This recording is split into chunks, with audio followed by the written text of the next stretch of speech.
کۆلێجی کارگەری و ئابووری زانکۆی گەشەپێدانی مرۆیی لە میانەی کار و چالاکی ئەکادیمیەکانی بۆ خزمەتی کۆمەلگا هەڵدەستێت بە ئەنجامدانی سیمپۆزیۆمێکی نێودەوڵەتی بە ناونیشانی دۆخی دارایی هەرێم و کاریگەری ئاوارەکان. ئەم چالاکی ئەکادیمیا بە بەشداری هەریەکە لە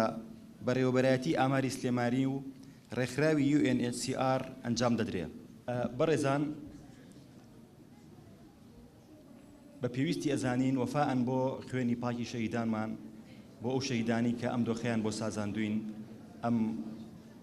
گوزەرانیان بۆ ئێمە ڕەخساندووە، هەمومان بۆ ساتێک بە پێوە وەستین بۆ گیانی پاکیان فەرموون.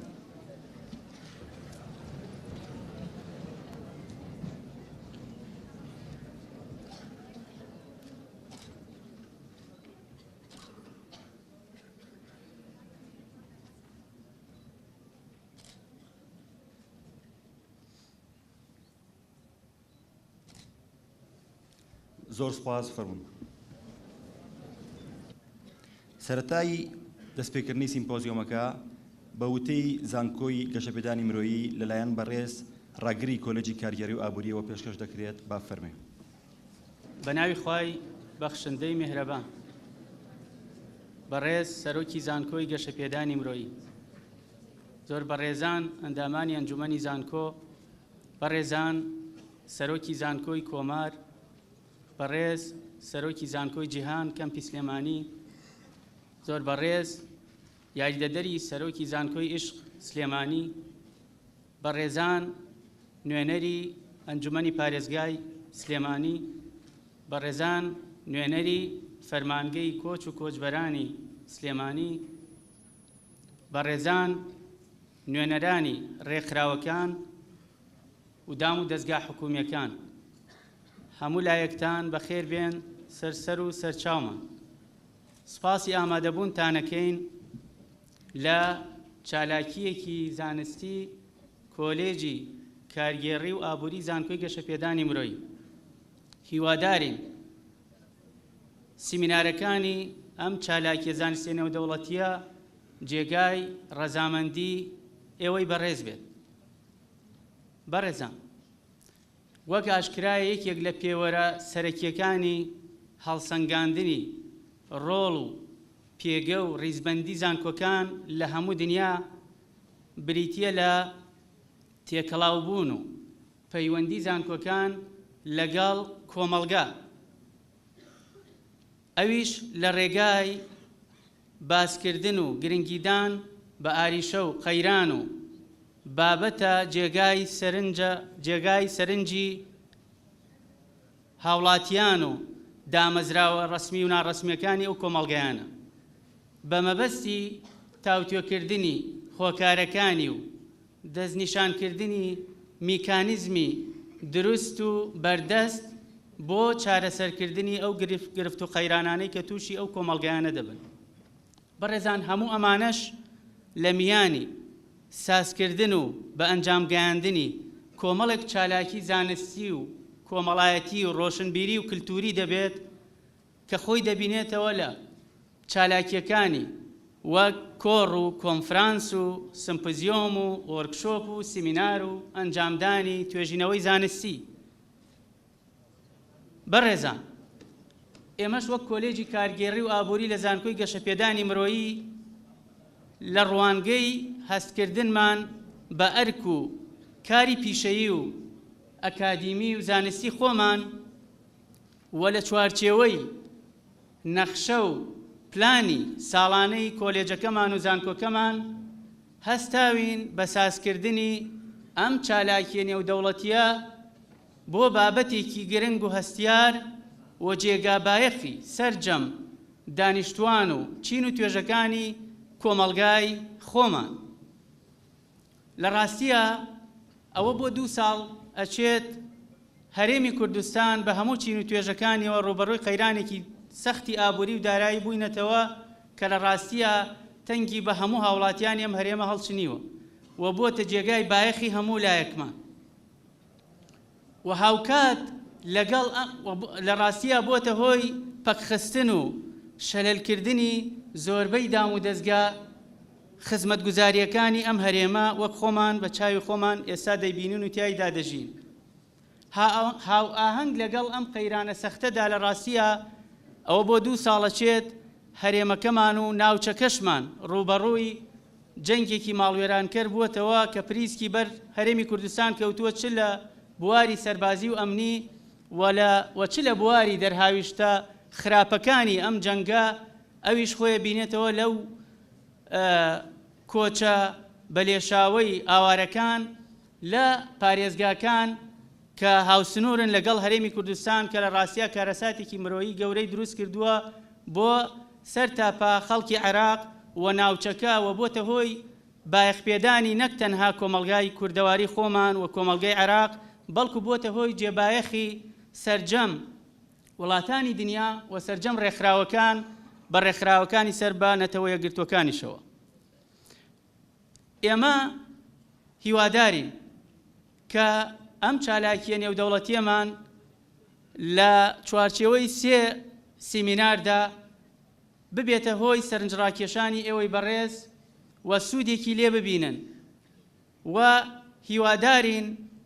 ئێمە بتوانین لە میانەی ئەم چالاکیە هەندێک ژمارە و داتا و هەندێک شیکاری زانستی بخەینە بەردەستی جەنابتان کە جێگای سەرنج و بایەخی هەموو لایەک بێت. من نامەوێت کاتتان بگرم لە کۆتاییە زۆر سپاسی هەردوو برای بەڕێز کاک شادمان مەحموود ڕێکخەری هەرێمی کوردستانی ڕێکخراوی UNHCR-ەکەم و هەروەها برای بەڕێزمان کاک مەحموود عوسمان بەڕێوەبەری بەڕێوەبەرایەتی ئاماری سلێمانی کە هاوبەشیان کردین بە دەنگمانەوە هاتن سپاسیانەکەین. هیوادارین لە ئایندا ئێمە پێکمانەوە بتوانین کاری باشتر و گەورەتریش ئەنجام بدەین. دووبارە سپاس بۆ هەموو لایەک لە خۆشیدا.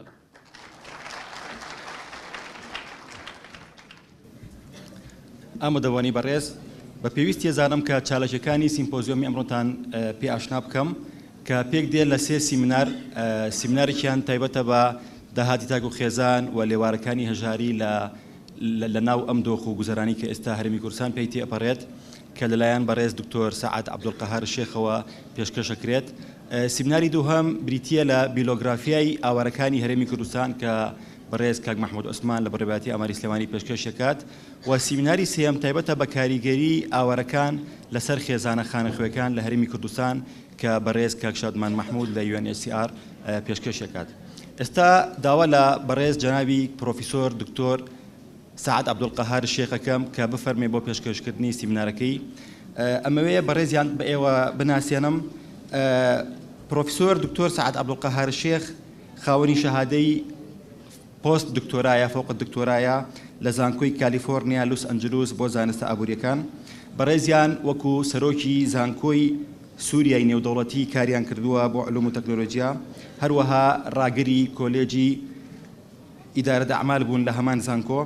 و بەڕێزیان ڕاگری کۆلێجی کارگێری و ئابووری بوون لە زانکۆی هۆڵندی و ڕاگری کۆلێجی کارگێری و ئابووری بوون لە زانکۆی مستەنسەریە لە بەغدا و بەڕێزیان ئەندامی پەیمانگەی نێودەوڵەتی زانستن لە نیویۆرک و هەروەها ئەندامی دەستەی ڕاوێژکاری نێودەوڵەتین لە زانکۆی بۆرگ لە دانیمارک. با بەڕێزیان بفەرمونون بە پێشکەشی سیمینارەکە.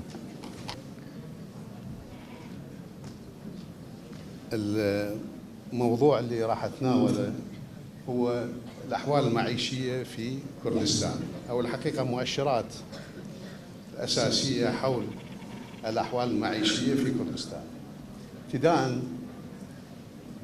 مؤشرات المعيشه اغلب دول العالم تعتمد معايير واسس ومؤشرات قابله للقياس الوقوف على مستوى المعيشه في مجتمعاتها، وبموجب النتائج ترسم وتعد الاستراتيجيات الاقتصادية والمشاريع التنموية لتوفير حياة أفضل على كافة المستويات ولجميع شرائح المجتمع. أهم المؤشرات الأساسية التي تعتمد بشكل دولي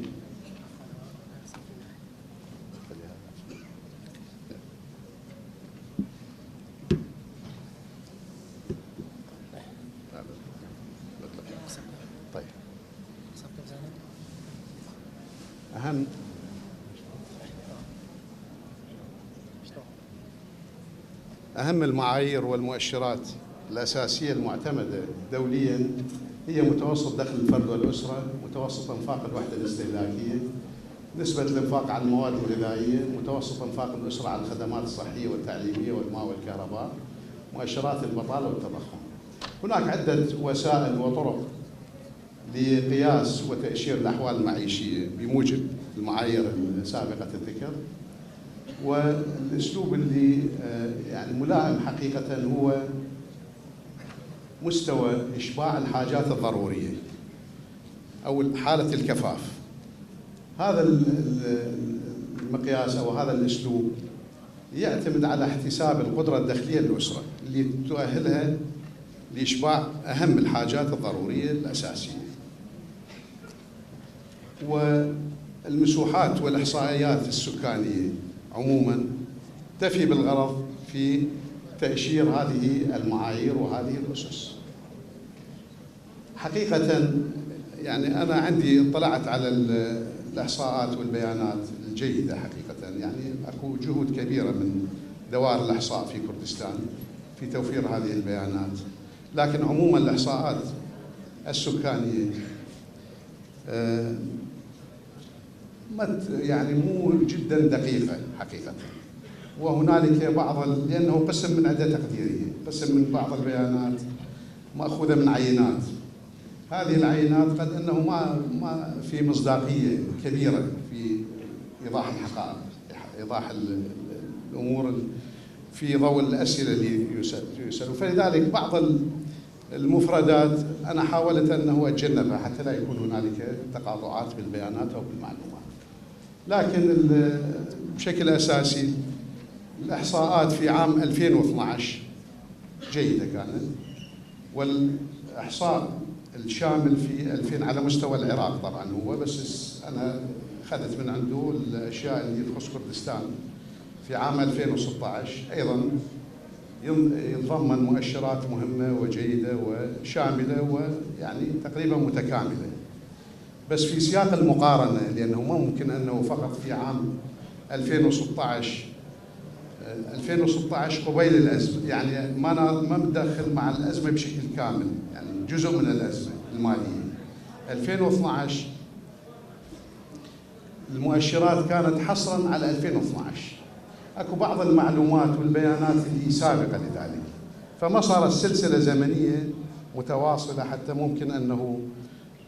تنطي فكرة شمولية وفكرة متكاملة ودقيقة عن كل المعايير والمؤشرات. لكن قدر المستطاع إن شاء الله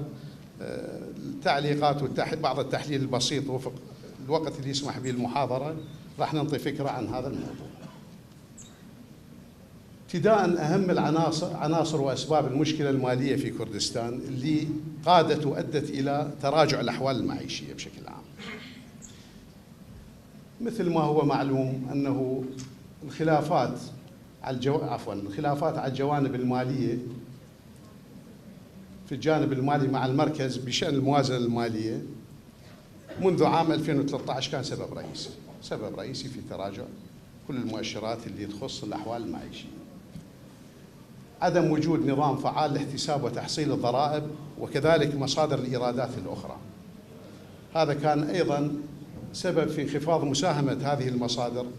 في تمويل العجز في الموازنة المالية. الاعتماد بشكل كبير جدا على موارد النفط، ومثل ما هو معلوم موارد النفط انخفضت بشكل كبير بواقع تقريبا يوصل إلى 70%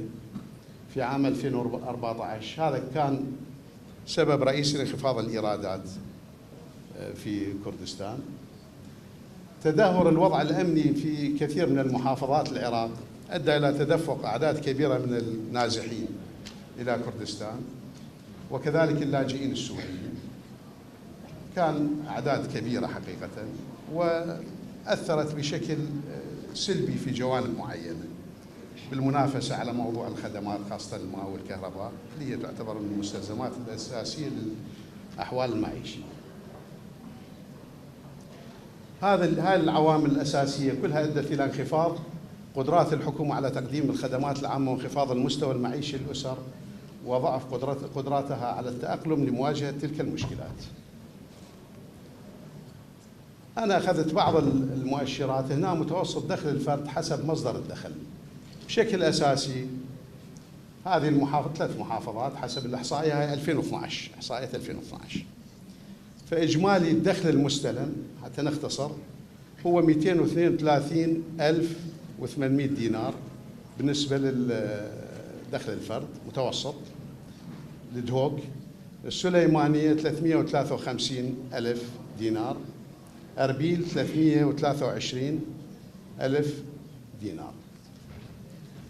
متوسط دخل الأسرة حسب مصادر الدخل أيضا 2012.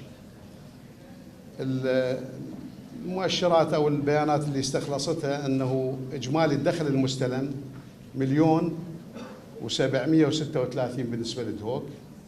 1,748,700 بالنسبة للسليمانية.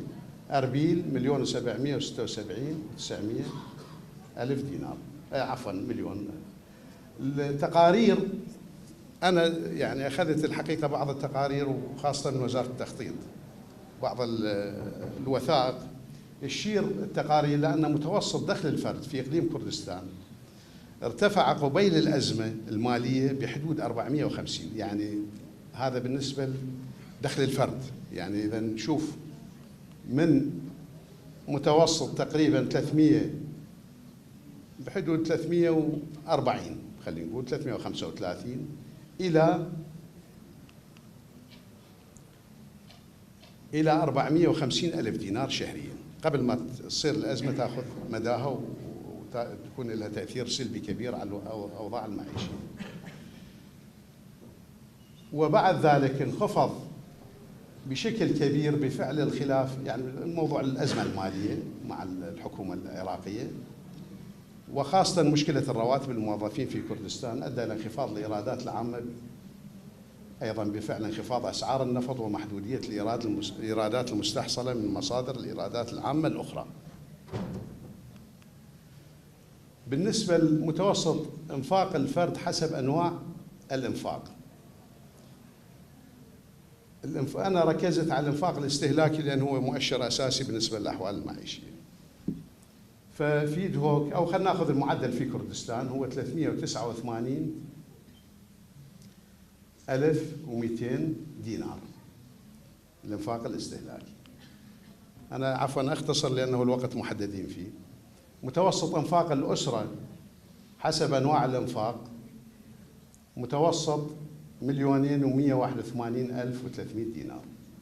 هذا الإنفاق الاستهلاكي عام 2012، البيانات لعام 2012. أيضا 2016 موجودة هذه البيانات، بس الإشارة الأساسية أنه إحصاءات عام 2012 يشير إلى أن متوسط الإنفاق الاستهلاكي للفرد بحدود 390 مثل ما ذكرنا شهريا، في حين انخفض متوسط انفاق الفرد بموجب احصاءات 2016 ليكون بواقع 192,000 دينار شهريا. الاحصاءات تشير الى ان متوسط الانفاق الاستهلاكي للاسره عام 2012 كانت بواقع 2,181,000 دينار، واحصاءات عام 2016 تشير الى انخفاضها بشكل كبير، يعني من 2,181,000 إلى 842,000 دينار بسبب الأزمة وبسبب المشكلات والظروف اللي أشرنا عليها في بداية الموضوع. توزيع الأسر حسب نوع الوحدة السكنية، حقيقة أكو مؤشرات كثيرة بس استخلصت الأشياء الأساسية بها، يعني اللي ساكنين في سكن نظامي أو اللي ما عندهم سكن نظامي، هذا أخذت المؤشر الأساسي. سكن نظامي دار أو شقة، غيره يعني أكو مختلف. البيانات تشير إلى تضمين الإحصاءات السكانية، يعني عام 2012 نسبة المواطنين الذين ليس لديهم سكن نظامي دار أو شقة بحدود 3%. 2016 الإحصاءات ازدادت هذه النسبة في محافظة السليمانية كحالة وسطية، لأنه ما قدرت على كل المحافظات ناخذ كمتوسط، فأخذت السليمانية كحالة وسطية لتكون بواقع 15%. يعني اللي يفتقدون إلى سكن نظامي شقة أو دار في عام 2016 إحصاء 2016 هم 15% نسبتهم، في حين سابقا كانت ضئيلة 3 و2%. فهذا أيضا بسبب قد يكون تداعيات وإفرازات وتأثير الأزمة والمشاكل الأخرى اللي مذكورة سابقا. معدلات البطالة في إقليم كردستان باختصار أخذت فقط يعني بعض المؤشرات. روشتان باش سوپاسی ئەم زانکۆیە یەکەم کە ئێمەی بانگێش کردووە بۆ پێشکەشکردنی ئەم بابەتانەی کە باس کرا دەربارەی ئاوارەبوون یاخو هجرەت ئێمە وەکو ئامار لەسەر ژمێرە گشتی دانیشتووانەوە پەیڕەو کراوە لە هەموو جیهانە وڵاتەکانە کە سەرژمێری ئەکرێ بڕگەیەکی تایبەتی تایە کە تایبەتە بە جێگۆرکەی دانیشتووان لە وڵاتە وەروەها ئامارکردنی ئەو خەڵکانەی کە لە دەرەوەی ئەو وڵاتە هاتوونەتە ئەو وڵاتە تەنانەت لە جێگۆرکیا و یاخۆ هجرەت و کۆچکردن چەند جۆرێکی هەیە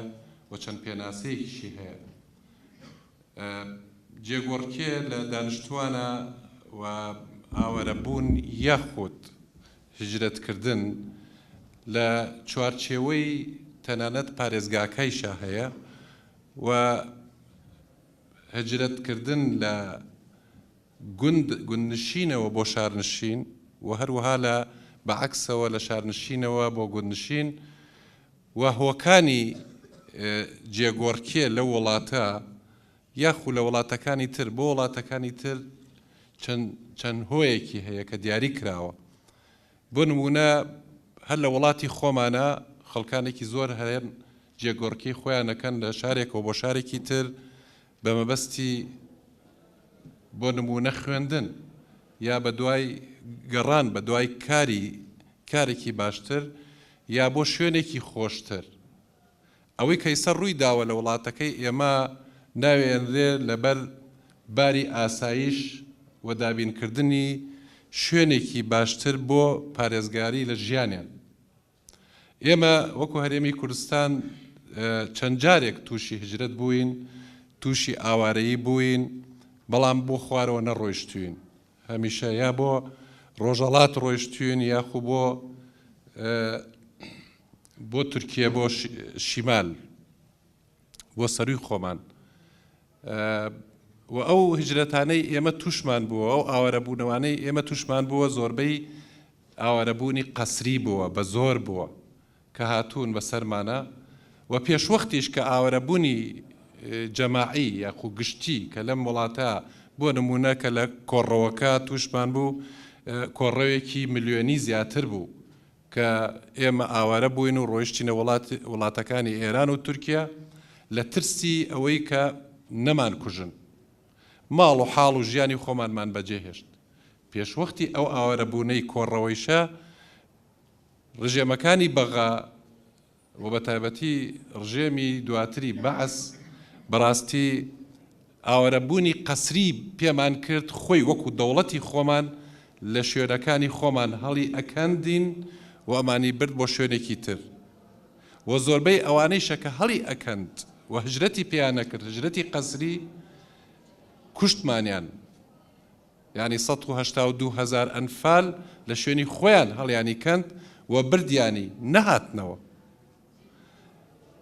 و ئەو گوندنشینانەی ئێمە کە هەمووی وێران کرد تا ساڵی 1990 طبعاً بە تەدریجی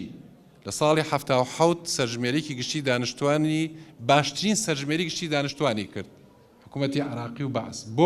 بۆی زانیاری دەستکەوێ و بە تایبەتی پلان دانێ بەرامبەر بە تایبەتی بەرامبەر کورد. ئەو ناوچانەی سەکێشە لەسرە وەکو کەرکووک و وەکو خانەقین و ناوچەکانی نینەوە لە سەرژمێری گشتی دانیشتوانی ساڵی 77 و پلانی دانا چۆن هجرەت بکە بەو خەڵکانەی کە لەوێن تەرحیلیان کە لە شوێنی خۆیان هەڵیان کەنێ و بیان خاتە شوێنی تر ئایا بۆ خواری وڵات بێ یاخو بۆ ئەو پارێزگانەی هەرێمی کوردستان وە کێ بێنێتە شوێنی هجرەتی بە خەڵکانی عەرەبی تر کرد لە خواری وڵاتەوە بێ نیشتەجیان کا لە شوێنەکانیانە بە هەزاران. ئەگەر سیرکەن ئێمە لە کوردستانە نەک هەر هجرەتی بە خەڵکەکە کرد حکوومەتەکە خۆی ئێستا دێمە باسی ئاوارەبوونی ئەو خەڵکانەی کە لە پارێزگاکانی ئەنبار و تکریت و نەینەوە و کە هاتوونەتە کوردستان خەڵکێکی غەیری عراقی یا غەیری حکوومەتی عراقی ماڵەکانیان ئەڕوخێنێ شوێنەکان کاولەکات جگە لەوەی کە هجرەتێکی قەسری کراوە بەر ئەوەی ئەم خەڵکانە ڕاکەن بۆ ئەوەی نەکوژرێن بمێنن لە ژیانە بەڵام حکوومەتی عراقی حکوومەتی خۆمان بوو حکوومەتی ئەم وڵاتە بوو تەسەورەکەن لە کوردستانە زیاد لە 4800 گوندی ڕوخان لەم پارێزگای خۆمان بە نمونە ئەێنین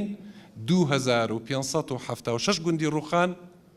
هجرەتی بە خەڵکەکەی کرد لە شوێنی خۆیان هەڵیانی کەند بردیانی ئەوەی جگە لە ئەنفالکردن و بردن و سەرنگومکردنی خەڵکێکی زۆر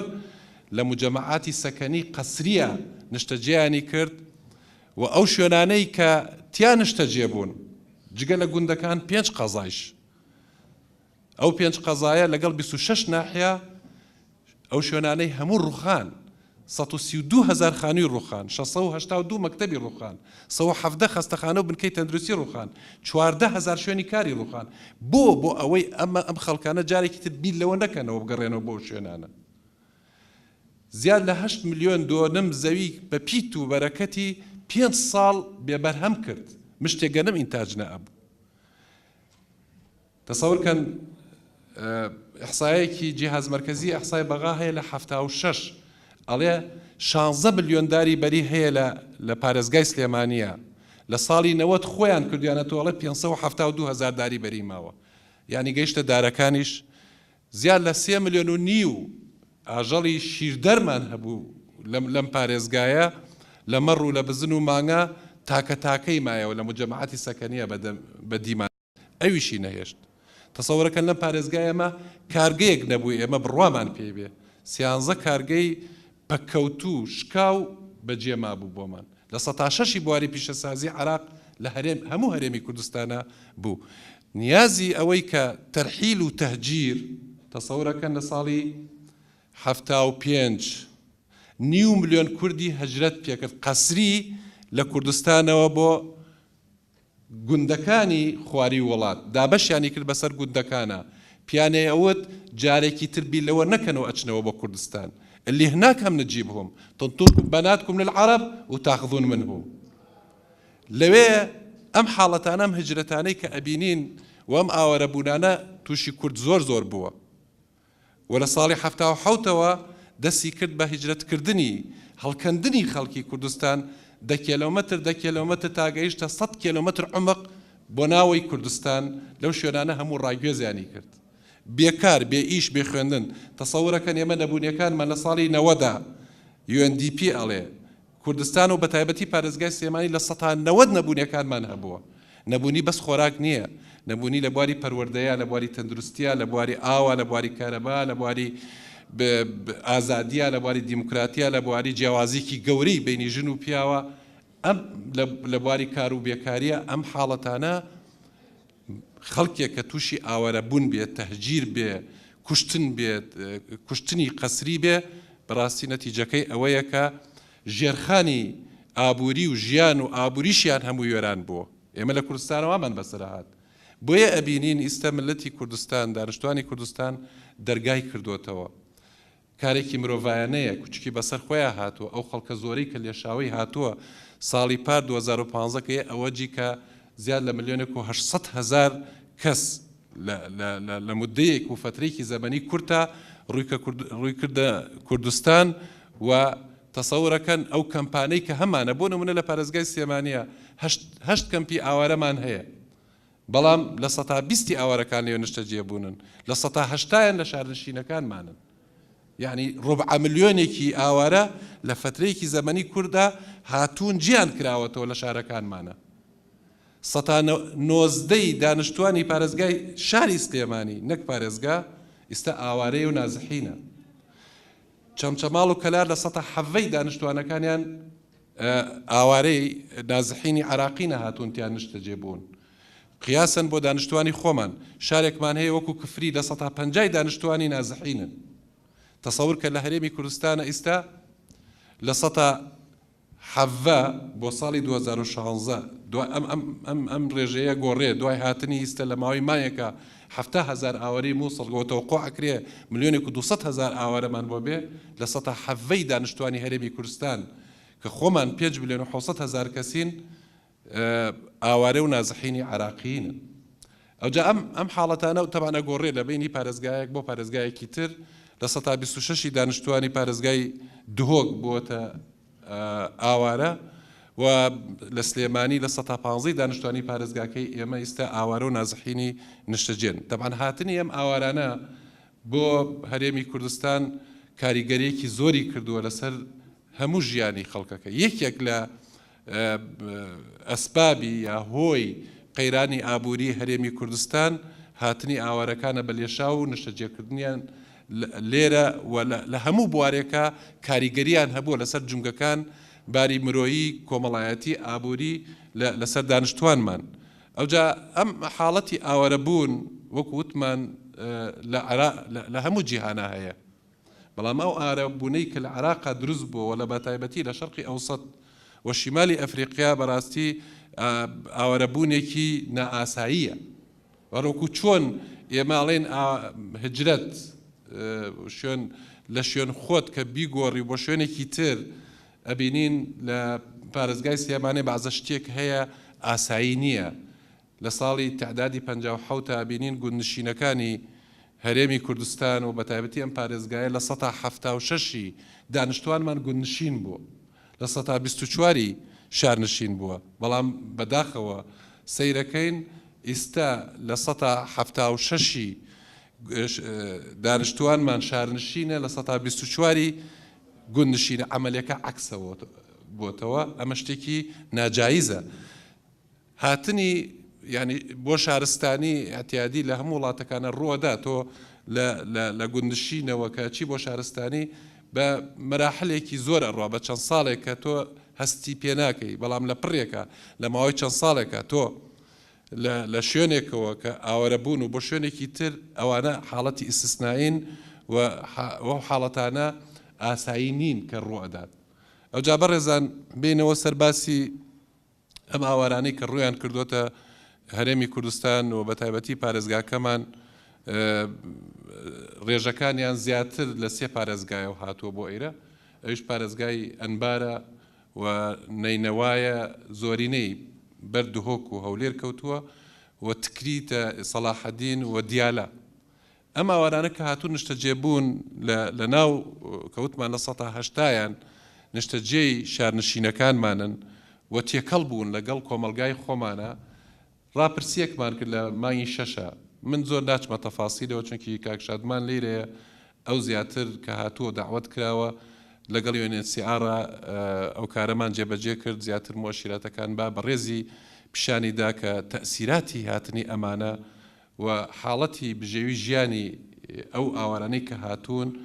و لەگەڵ بژێوی ژیانی خۆمان و باری کۆمەڵایەتی خۆمانە چەند کەوتووە. من هەندێک شت باسەکەم ناچمە تەفاسیلەوە کە هاتووەتە دی. ئەو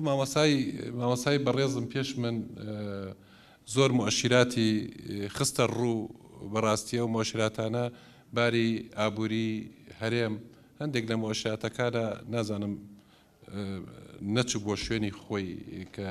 دواتر ئەتوانین لە گفتوگۆکانە درکی پێ بکەین.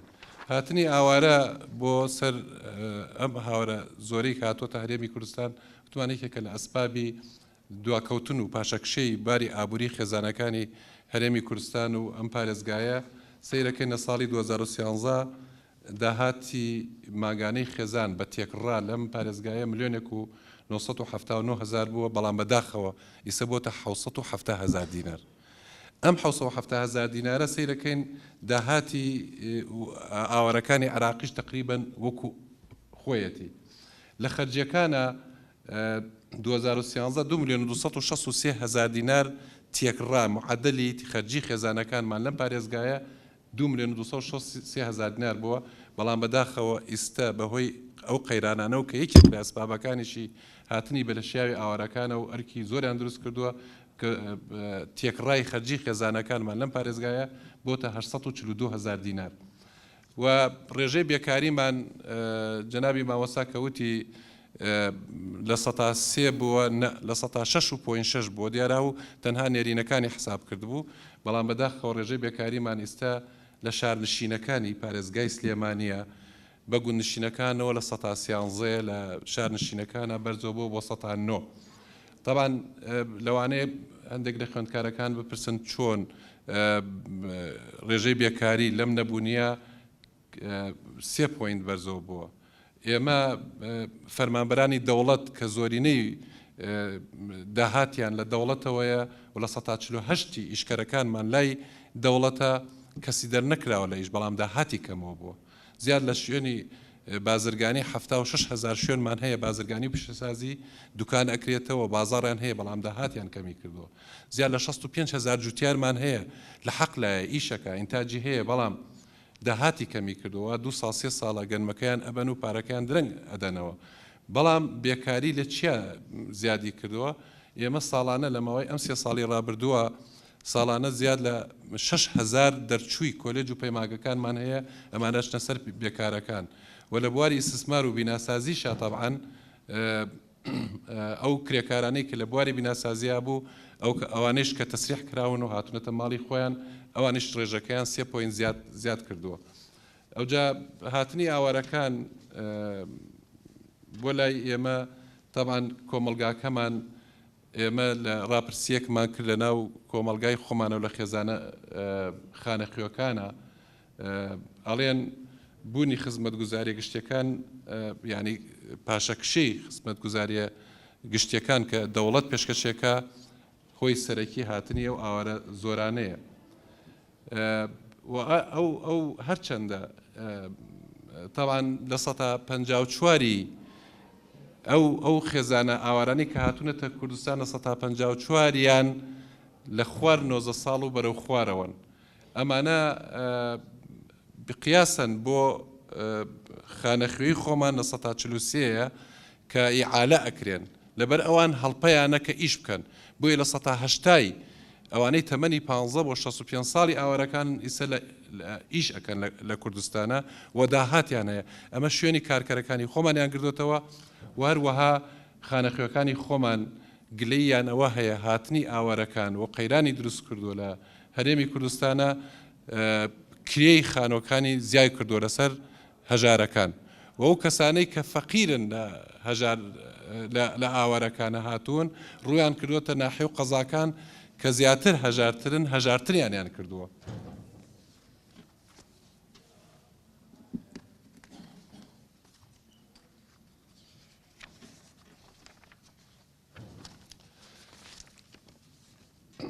ئاوارەکان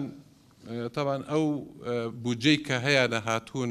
و تەسیراتیان لەسەر ئابووری هەرێمی کوردستان و تەسیراتیان لەسەر ئابووری خانەخوێکانی خۆمان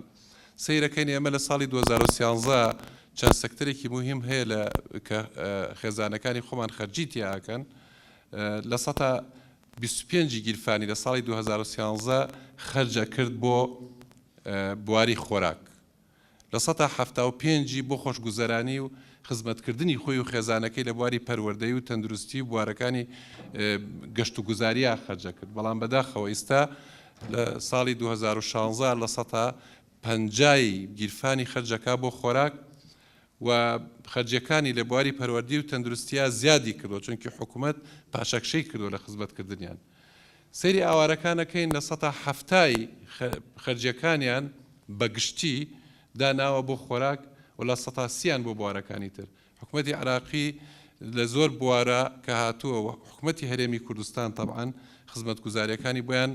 دابین کردووە لە ڕووی پەروەردەیی و لە ڕووی تەندروستیە و لە ئەو خێزانانەی کە هاتوونەتە ئێرە لە ناوچەکانی خۆمانە زۆر خەڵکەیە بیسین ئەڵێ خەرجی زۆرەکەن لە بازاڕە ڕاستە بازرگانەکانمان یاخۆەوەی کە بازاڕن پیان خۆشە هاتنی ئەوانە کە خەرجی زیاتر دێتە بازاڕەوە زیاد لە ڕوبع ملیۆنێک ئاوارە لە شتەجێی شارەکانن و خەرجی ئەکەن بەڵام تەندروستی پێی ناخۆشە لە 170 بۆ نمونە لە خەستەخانەی لە نەخۆشخانەی لە دایک بوونە لە 170 ولادەکان ئەو ئاوارانن کە هاتوون خزمەتەکرێن لە ڕووی دەرمانەوە لە ڕووی خزمەتگوزاری تەندروستیەوە هەروەها بۆ نەخۆشخانەکانی ترمان سەیرەکەی لە 150 لە 160 ئاوارەکان نەخۆشن ئەمانەن زیاتر ڕوئەکەنە خەستەخانەکانمان و بنکە تەندروستیەکان کە ئەرکێکی گەورەیان دروست کردووە و تۆ ئەگەر ڕوبع ملیۆنێک کەس هاتووە نیشتە جێ بۆ لە شارەکانی تووە و زیاتر لە هەرێمی کوردستانە زیاتر لە 180 ئاوارەکان کە زیاد لە حەسەب ئیحسایەتی ئێمە زیاد لە 1,250,000 کەسن لە 180 لە شارنشینەکان نیشتە جێ بوون لە 120یان لە کەمپەکانن کە نەتەوە یەکگرتوەکان و حکوومەتی عێراقی زیاتر ئەتیمامیان پێدا ئەم لە 180 کە هاتوون کە 1,250,000 کەسن طبعا کارەبای تۆ ئەبا ئاوی تۆ ئەبا خزمەتگوزاری تۆ ئەبا ئەمن و ئاسایش و پۆلیس پیان ناخۆشە لێرن چونکی زیاتر ئەبێ پارێزگاریان لێ بکەن و ئەمن و ئاسایشیان بپارێزن لەبەر ئەوە باقی نێودوڵەتی نەشرێکی هەیە لە ساڵی 2015 ئەڵا لە 163 نەهامەتیەکانی هەرێمی کوردستان و پاچەکشەی لە بواری ئابووریا هاتنی بە لێشاوی ئاوارەکانن کە هاتوون بەم لێشاوەیە هاتوون نیشتەجێی کوردستان بوون بەڵام لە ڕووی مرۆییەوە دەستخۆشیمان لێکرێ لە هەموو وڵاتەکانەوە و لە وڵاتە عەرەبیەکانەوە و لە حکوومەتی عێراقیەوە و خۆیانیش کە ئێمە وەکو کورد باوەشمان بۆیان کردوێتەوە نیشتەجییانمان کردووە خزمەتیانەکەین لە 180 ئاوارەکان ئەڵێن ئێمە زۆر پێخۆشحاڵین لە سیفتاکەیە کە کردومانە کە نیشتەجیین لەگەڵ کووردا علاقەیەکی باشیان هەیە لەگەڵمانە خزمەتمانەکان و هیچ ناڕەحەتێکیان وەما دروست نەبووە لە 121 ئاوارەکان ئەڵێن ناڕۆینەوە جارێکی تر ئەوە ئەگەیەنێ کە ملەتی ئێمە و دانیشتوانی ئێمە مەعاناتی زۆر بووە بەدەست ئاوارەبوونەوە بەدەست هجرەتەوە بەدەست نەهامەتیەکانەوە هەرچەند ئەمەی کە هاتوون لەو پارێزگا نزیکانەی هەرێمی کوردستانن و خەڵکێکی زۆر ئەڵێن ئەو نەهامەتیانە ئێمە پێشتر توشمان بووە لە دەستی ئەمانە بوون بەڵام ڕێزیان لێ ئەگرێ و باوەشیان بۆ کراوەتەوە و حکوومەتی هەرێمی کوردستان و هەموو ڕێکخراوەکانیش و فەرمانگەکانیش و دانیشتوانیش حەز ئەکەن زۆر بە حورمەتیشەوە ئەمانە ئەگەر بڕۆنەوە بیان گەڕێنەوە بۆ شوێنەکانی خۆیان لەبەر ئەوە کارێکی مرۆییە کە ئێمە ئەم ئاوارەبوونەی کە هاتووەتە سەر هەرێمی کوردستان و ژمارەیەکی زۆرن وەکو باسمان کرد و نەشتەجێ شارەکانمان بوون بەڕاستی گرفتی ئابووریان دروست کردووە بەڵام لە ڕووی مرۆییوە ئێمە هەموو کەس دەستخۆشیمان لێ کات کە ئێمە خزمەتێکی باشیانەکەین و گونجاون لەگەڵمانە و هیچ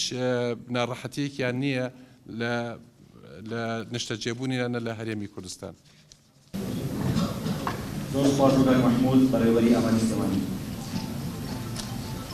سیمیناری سێهەم تایبەتە بە کاریگەری ئاوارەکان لەسەر خێزانەخانەتۆیەکان کە بەڕێز کاک شەرگومان محمود پێشکەش دەکات بابفەرمێت. کاک شەرگومان ماوەی 25 ساڵ بە ڕێکخراوە نێودەوڵەتیەکان کاری کردووە لە ساڵی 1990ەوە لەگەڵ ڕێکخراوی UNHCR دەستی بە ئیشکردن کردووە لە 1996 بۆ 2013 لە سویسرا و لە فەڕەنسا لەگەڵ ئەم ڕێکخراوە و لە بواری کۆچ و کۆچبەران کاری کردووە. بەڕێزیان ئێستا منەسقی ئیقلیمی ڕێکخراوی UNHCR و سەرپەرشتی 15 ریپۆرتی کردووە لەسەر ئاوارە سووریەکان واتە لەسەر پەنابەرە سووریەکان و هەروەها سەرپەرشتیاری 3 راپۆرت بووە کە لەسەر دۆخی خانەخوێ و ئاوارە و پەنابەر دروست کراوە لە پارێزگاکانی هەرێمی کوردستان. با بفەرمون. سپاس بۆ ئەم داوەتنامەیە، سپاس بۆ دکتۆر عەبدولقەهار، سپاس بۆ هەموو کەسانی داوەتیان کردین بۆ برادرانەی کە پێش من بۆ کاک مەحموود بەڕێوەبەری دایری ئەحسا کە پێش من معلوماتێکی زۆر مەزبوط و باشیان نا کە ئامادەکاری بکات چۆن منیش دەست پێ بکەم لەو کارانەی خۆمان.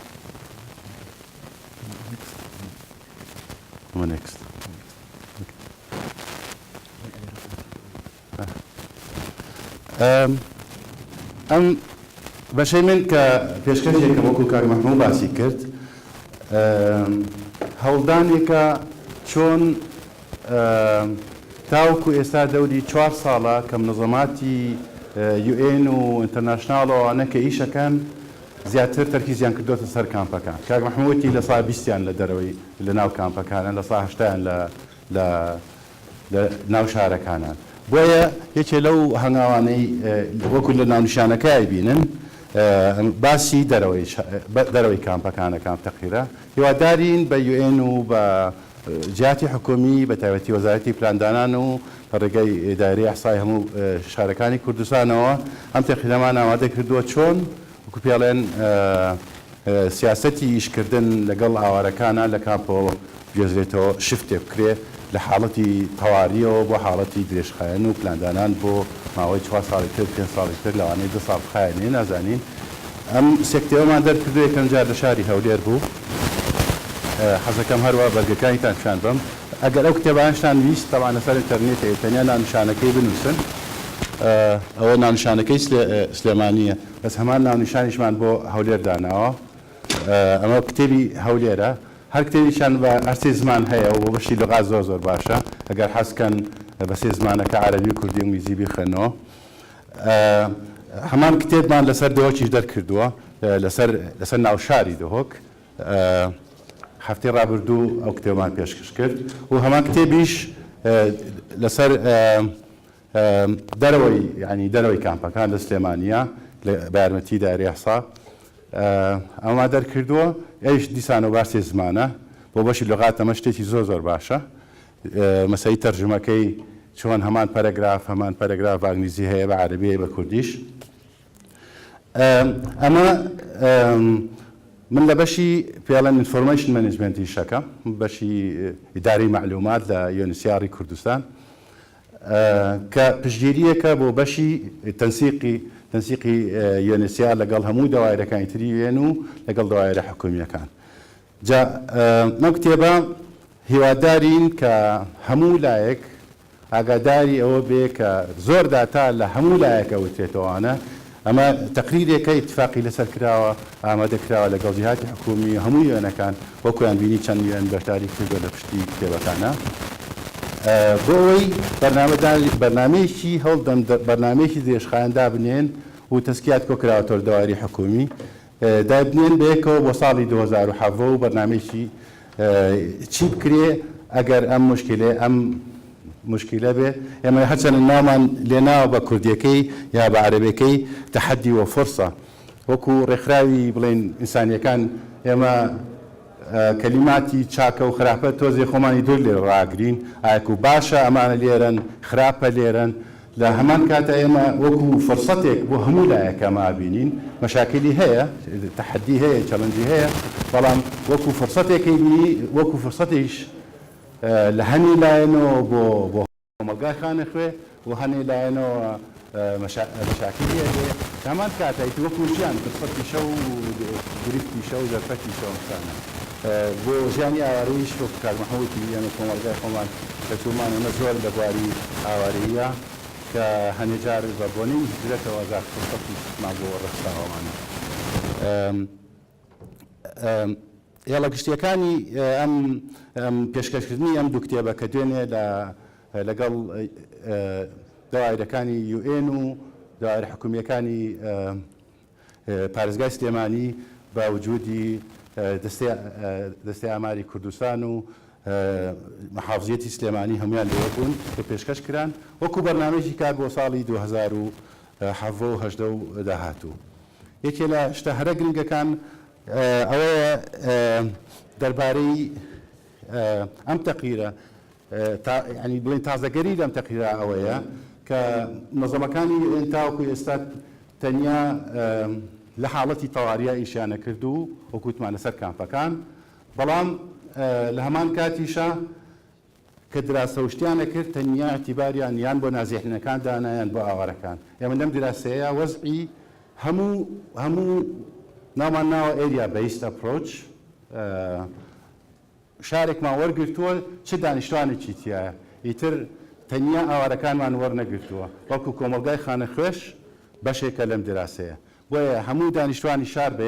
یەک چاوسەیرەکەی چ ئاوارە بێ چ نازیحین بێ چ کۆمەلگای خانەخوێ بێ بە یەک چاوسەیری کراوە ئەتیباری بۆ دانراوە و بەراورد دەکرێت لە بینیانە دوور لە کەلیمەی چاکە و خراپە لە هەنێ شوێنە ئیسفادەی هەیە لە هەنێ شوێنە مەشاکلی هەیە لە هەنێ شوێنە بۆ ئەم فلان مثلا مەسلەی خستخانەکان کاک محمود باسی کرد زەختێکە لەسەر خستخانەکان مەسلەی بواری ئیش هەنێ جار ئەوان هەنێ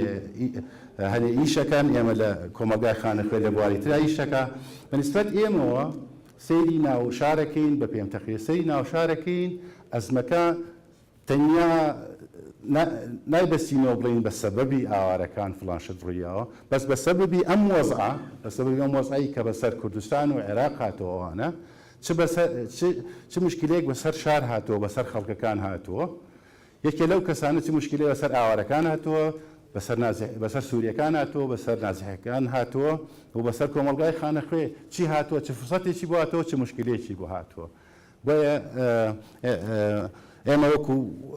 دووری لەو هێنانە ینی بڵین خراپە ناوێنەوە کەلیماتان بڵێ خراپە یا باشە بە پێی ئیندیکەیتەر و شت کەوتووە ئەم کتێبە لە بینی ئەو چاکە و خراپەیە بە تەفاسیلەکەی خاڵ بە خاڵ ئەو مەشارەتانە باسەکە و تەفاسیلانە باسەکە وەکوتم لە خاڵ یەکەمە ئەوە یەکێ لە سەڵبەکانی ئەم کتێبەیە کە چۆن لە کامپەوە بگوێزرێنەوە فۆکەس بچێتە سەر شار بگورن بۆ هەنێک کەس دووبارەیە بۆ بەڕێستان بۆ لە سیمینەرەکەی دێنە باسمان کرد چۆن فۆکەس بگەڕێتەوە بە شار ئەمە بەنسبەتی ئەوە هەنگاوێکی زۆر گەورەیە تا بەرنامەی بۆ دانرێ لە کامپۆ بگوێزرێتەوە بۆ دەرەوەی شار بەرنامەی زۆرە بێ نظاماتی تر دوێنێ لەگەڵ نظامەی UNDP زۆر قسەمان کرد کە بەنسبەت UNDP-ەوە کە ناو شارە تەدەخولەکە چۆن ئەم تەقیرە بەکار ئەهێنن بۆ ساڵی 2017 بۆ یارمەتیانی دەواری حکومی و تەنسیقکردنی زیاتر لەسەر ساسی ئەو تەقیرەی کە دوێنێ تەقدیماتی بۆ پێمان لەسەر مەسەلەی ژمارەکان من حەز ناکەم ڕقم بڵێم و تەنیا ئیتر هەوازان تۆرێکی لاک بوون هەمولایەک بەڵام ئیتر ئەم شتانە هەمووی تەوزیع ئەکرێ و گوتم نسخەشمانەوە تا لێرە هەیە بەرسێ زمانەکە حەستان کردی بن تەفاسیلی هەموو ڕقەمەکان و هەموو شتەکان لەبەر دەستانە بەسەر گرافیکیەوە وەکوی بینن وەکوتوان دراسەکە لە سێ کۆمەلگا سیرەکە کۆمەلگای خانەخوێ و نازحینەکان و ئاوارەکان ئەوە نیسبەتەکانە و ئەم دراسەیە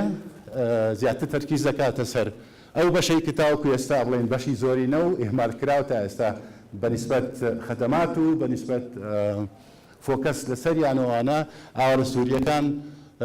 لێک کامپان کاپی عربەت هەیە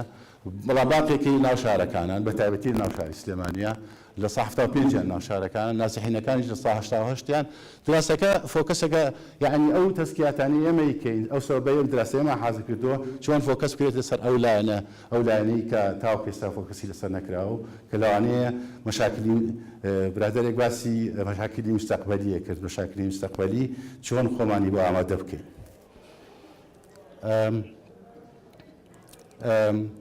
پێڵێن ناواناو ئێربەن هەموو ینی شارستانی چۆن مەشاکلی ناو شار مۆزوعێکی گرنگە مەسەلەی ئێربانیزم لە زۆر شوێن باسیەکرێ و ئەو دانیشتوانانەی کە سەیرەکەن وەکوتمان بەیەکەوە یەک چاوسەری هەموو لایەکە کرێ کەلیمەی پێڵێن protracted situations مەسەلەیەکە لە UNHCR کە بەکارهێنەیە لە منەظەماتە ئینسانیەکان ئەوەیە خۆئامادەکاری بۆ ئەوەی ئەگەر بێت و ئەم وەزعە درێژ بخایەنێ لە ناو شارە سپاس ئەمەش تەفاسیلی ئەو هاوسۆڵ سەرڤێ و مەسحی خێزانیە کە دایرەی ئەحسای سلێمانی کردویانە لە هەموو شوێنە کرا احتیمات کراوەتە سەرەوە لەسەر ئەم سامپڵانەی کە لە هەموو شوێنەکان گیراوە لەگەڵ ئیداری گەرمیان دیسانەوەڵێم پێش ناکەم لێرە ڕقم بڵێم بە تەفاسیلتان ویست ئەو کتێبانە هەیە وارە لەسەر ئینتەرنێتی شەیە توانندایکردن و بۆی وەرەقە زۆر شت کار نەبێ ئەمە و ژمارانەیە کە کاک مەحموود ئاماژەی پێ بە نیسبەتی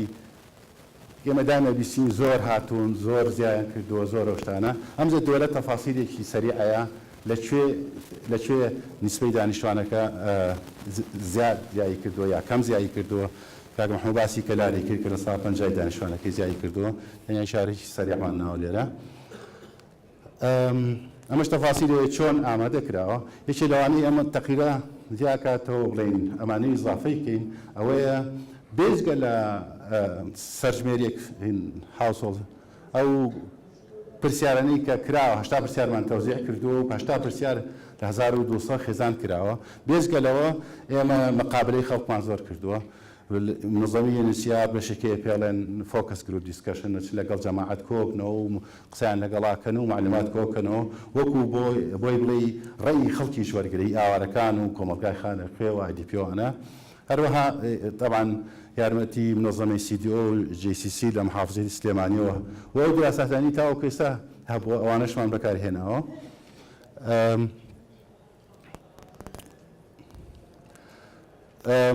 یەکی تر ئەوەی بەلای ئێمە گرنگە وەکو تەنسیق زۆر کەس باسی ژمارەکات و لەملاو ئەوانە هەر کەسەش بە لۆجیکی خۆی تەوان حەقی خۆیەتی ڕقەمی خۆی بڵێ دراسی خۆی کردووە.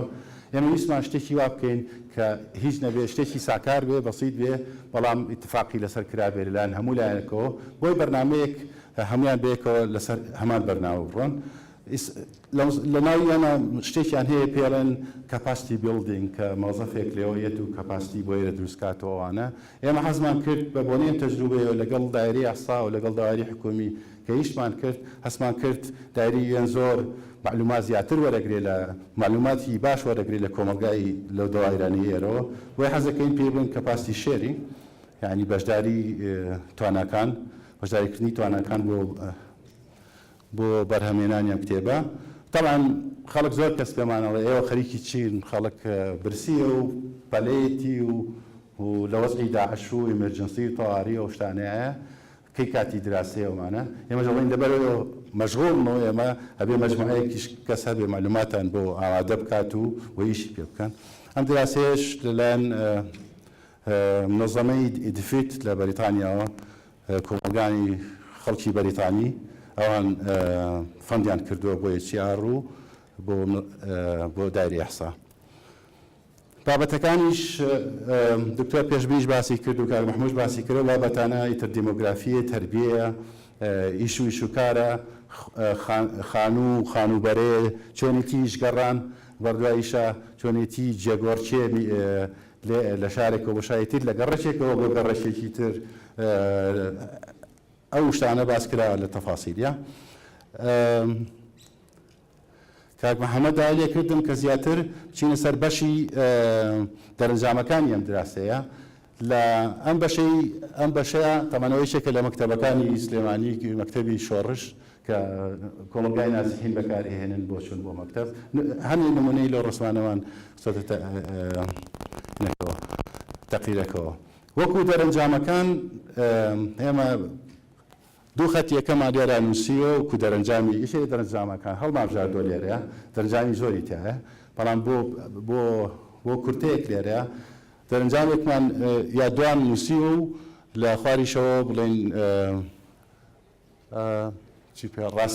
ڕاستپاردە دەربارەیە و دەرەنجامانە گرنگی ئەمە لەوانەیە زۆر ساکارێ بەس ئەوەیە ئێمە لە زۆر شوێن لە هەموو اجتماع و لە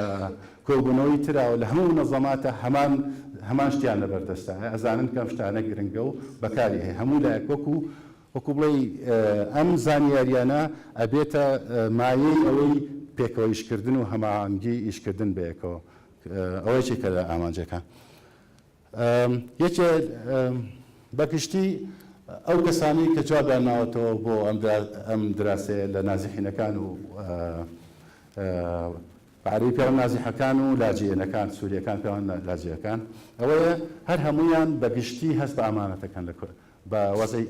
ئەمانەتەکان لە کوردستانە ژیانیان سەلامەتە کاکە محەممەد باسیەوەی کرد لەلایەن خۆمانەوە کۆمەلگای ئێمەوە بەگشتی ئەوەی وەمان دەرکەوتووە کە هەستێکی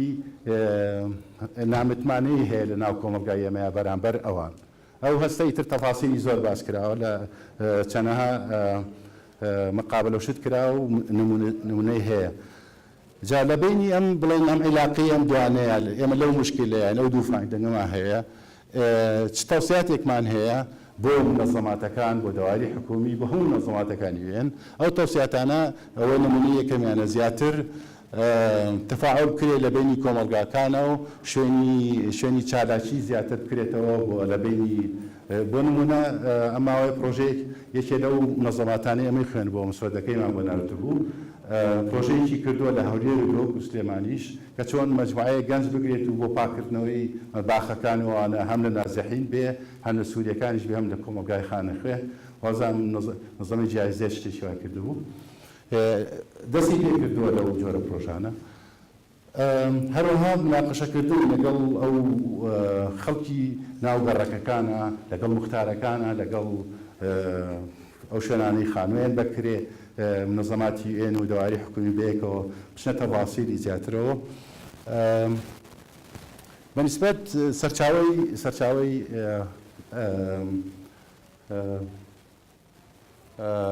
بژێنی ژیان چۆن خەڵک خۆی ژێنێ زۆر پێ خۆشحاڵ بووم کە جەنابی دکتۆر قەهاریش و کاک مەحموش باسی بەراوردێکیان کرد لەبەری ساڵی 2013 و ئەمڕۆیە کە پیشانیە چۆن گۆڕانکاری بووە ئەمە ئێرە پیشانیەی ساڵی 2016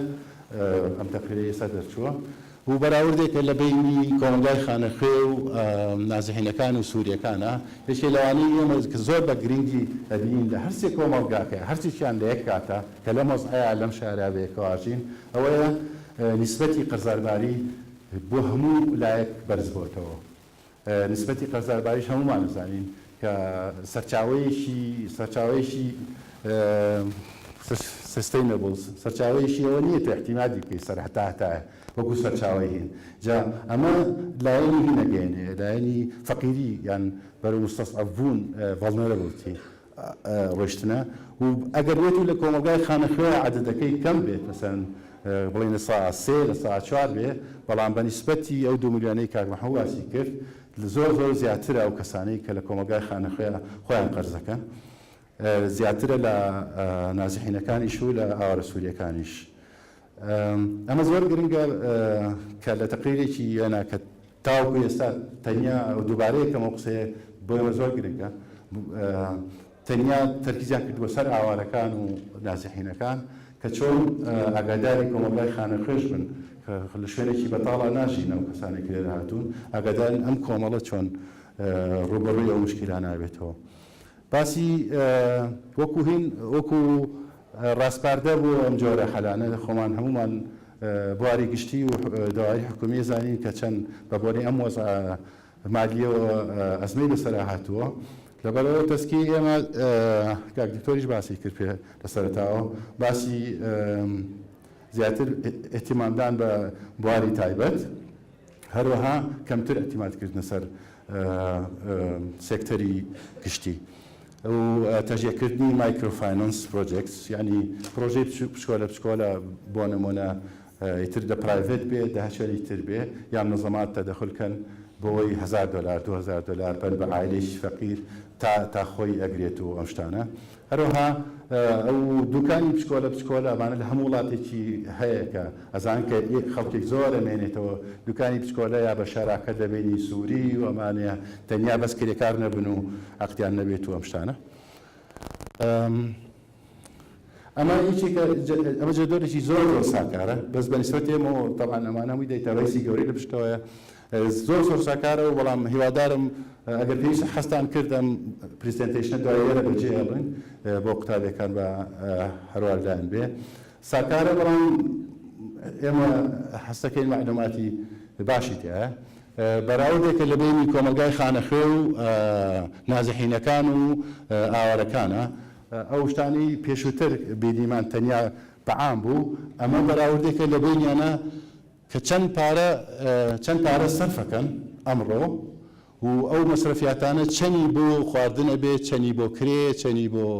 تەندروستیە و هەروەها کاک مەحموود هەر باسی کرد هەست کاتێک ئێمە بینیمان نسبەتی زۆر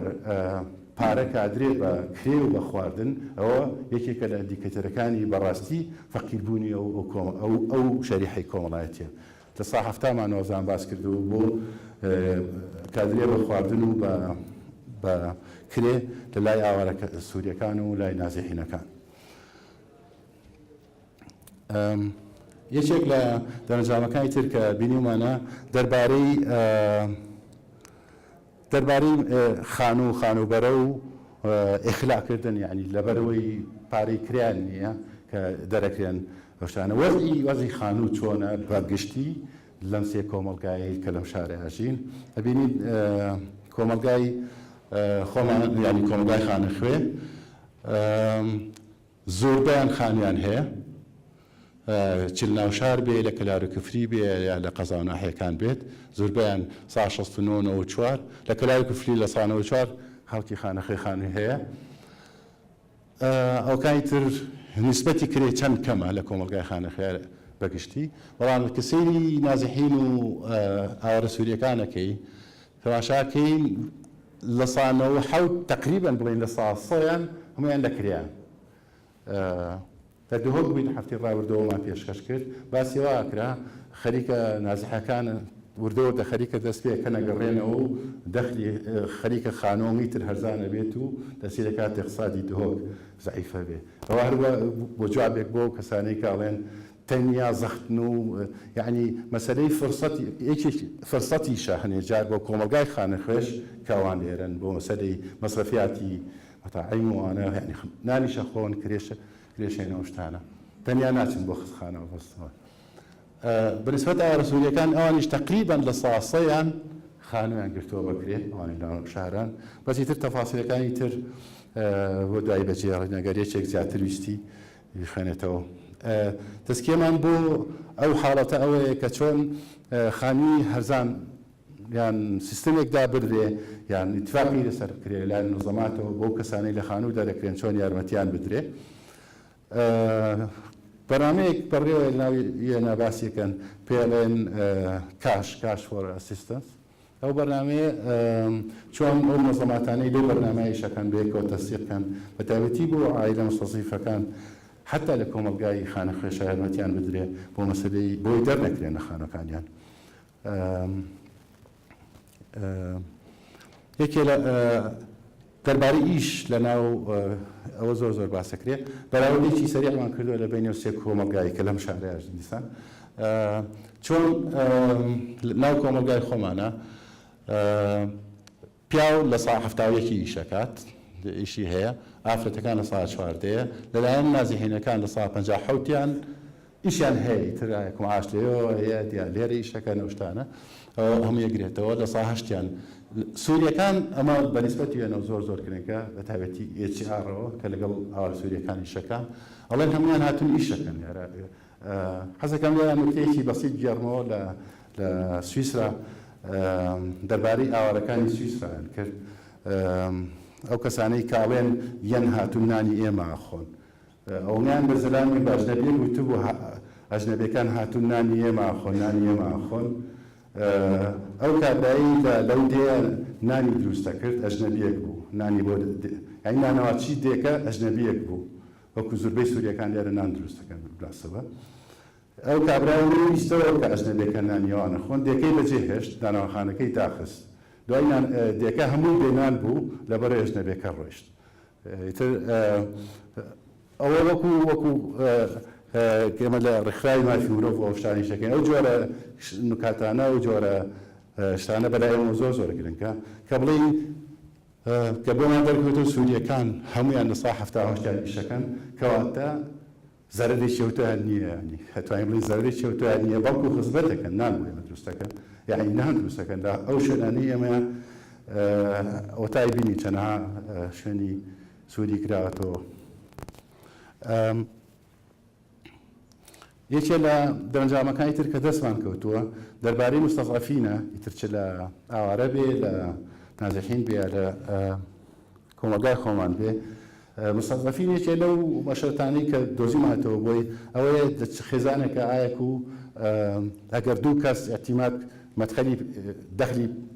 پارەی نەبێت و دوو کەس لە خێزانەکە ئەحتیمال کە سەر شەخصێکی تر عادەتەکانیان لە ناو شاری سلێمانیە لە سەعادەیە خەڵکی لەو حاڵەتە لێواری هەژاری ئۆشتانەیە لە کفریە زیاترە لە کەلار و کفری و لە شوێنەکانی ترە تەمەناوانە هەمووی ناوی شارەکان بە زیاتر بە وردی نووسراوە لە تەقریرەکان ئەوە بەراوردێکە بۆ لەسەر ئاستی شوێنەکانی ناودراسەکە بۆ ئەو مۆزوعەش ئێمە تەشریعی منەظەماتمان کردووە کە چۆن پارەی بێشەرت کوردی خۆڵێن بێشەرت و قەید بدرێ بەو کەسانەی بۆی بە دڵی خۆیان بە پێداویستی خۆیان ئەوان پارەکە سەرف کرد نەک پێی بڵێ ئەو پارەیە بۆ تۆ بڕۆ ئیلا بێ بەتانی پێ بکڕی لە کاتێکا و یا بەتانی بەی تێ و دوایە چی فرۆشێتەوە چ خواردنی پێکرا بێچێ بە قسەخانە ئەو کاتە بەرنامەیەکی وایە ئێستا بڕێوەیە چۆن لەوەی کە تۆ فەرزی کەی بەسەر کەسێکا ئیتا تۆ ئەبێ شتە بەکاربێنی بەرنامەی کاش ئەسیستەنس هەیە کە زۆربەی بە تایبەتی ئێسیار و منەظەماتەکان زۆر حەزیان لەو بەرنامەیەوە چۆن ئیشی لەسەرکەن خەریکە کوپۆن دروست دەکرێ نازانم بارکۆد و شتان دروست دەکرێ بۆ ڕزەکان و بۆ حتا بە ناسیحنەکانیش لە مۆسڵی شەو دەستی پێ کردووە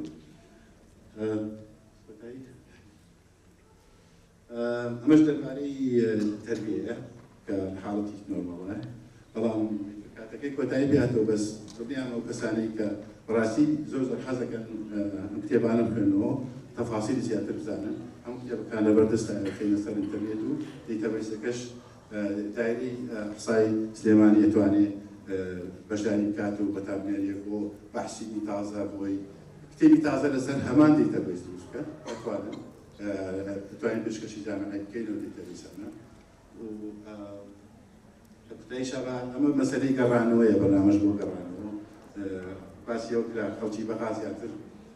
لە ساچریان نایانێت بگەڕێنەوە بەرنامەیەش دابێ بۆ کەسانی کە ناگەڕێنەوە یا بەرنامەش دابرێ بۆ کەسانی کە دوایە گەڕێنەوە بە شەرتێکە گەڕێنەوە ئەو شەرتانە چین حەزەکەم کۆتایی پێبێنم وەکوتم هەمان دراسە لە هەولێرش کردەوە و هیواداری ئەم دراسەیە دەلایلی وای پێبێ بۆ ئەوی بڕیاردەران لەسەر ئەم دەلایلانە بەرنامەی ساڵانی داوا بکەن و گەرویستی شادەم تەقریر و ئەم شتانە پرسیارێکانە هەموو ئیمێڵمان بۆ بێنن بۆ بەشی ئینفۆرمێشن مەنیجمنت ئەنجام بێمەوە عنوانەکەیەتی و کاک محەممەدی جەداری یاساوە شلەیمانەکەیەتی زۆر سپاسدان دەکەم.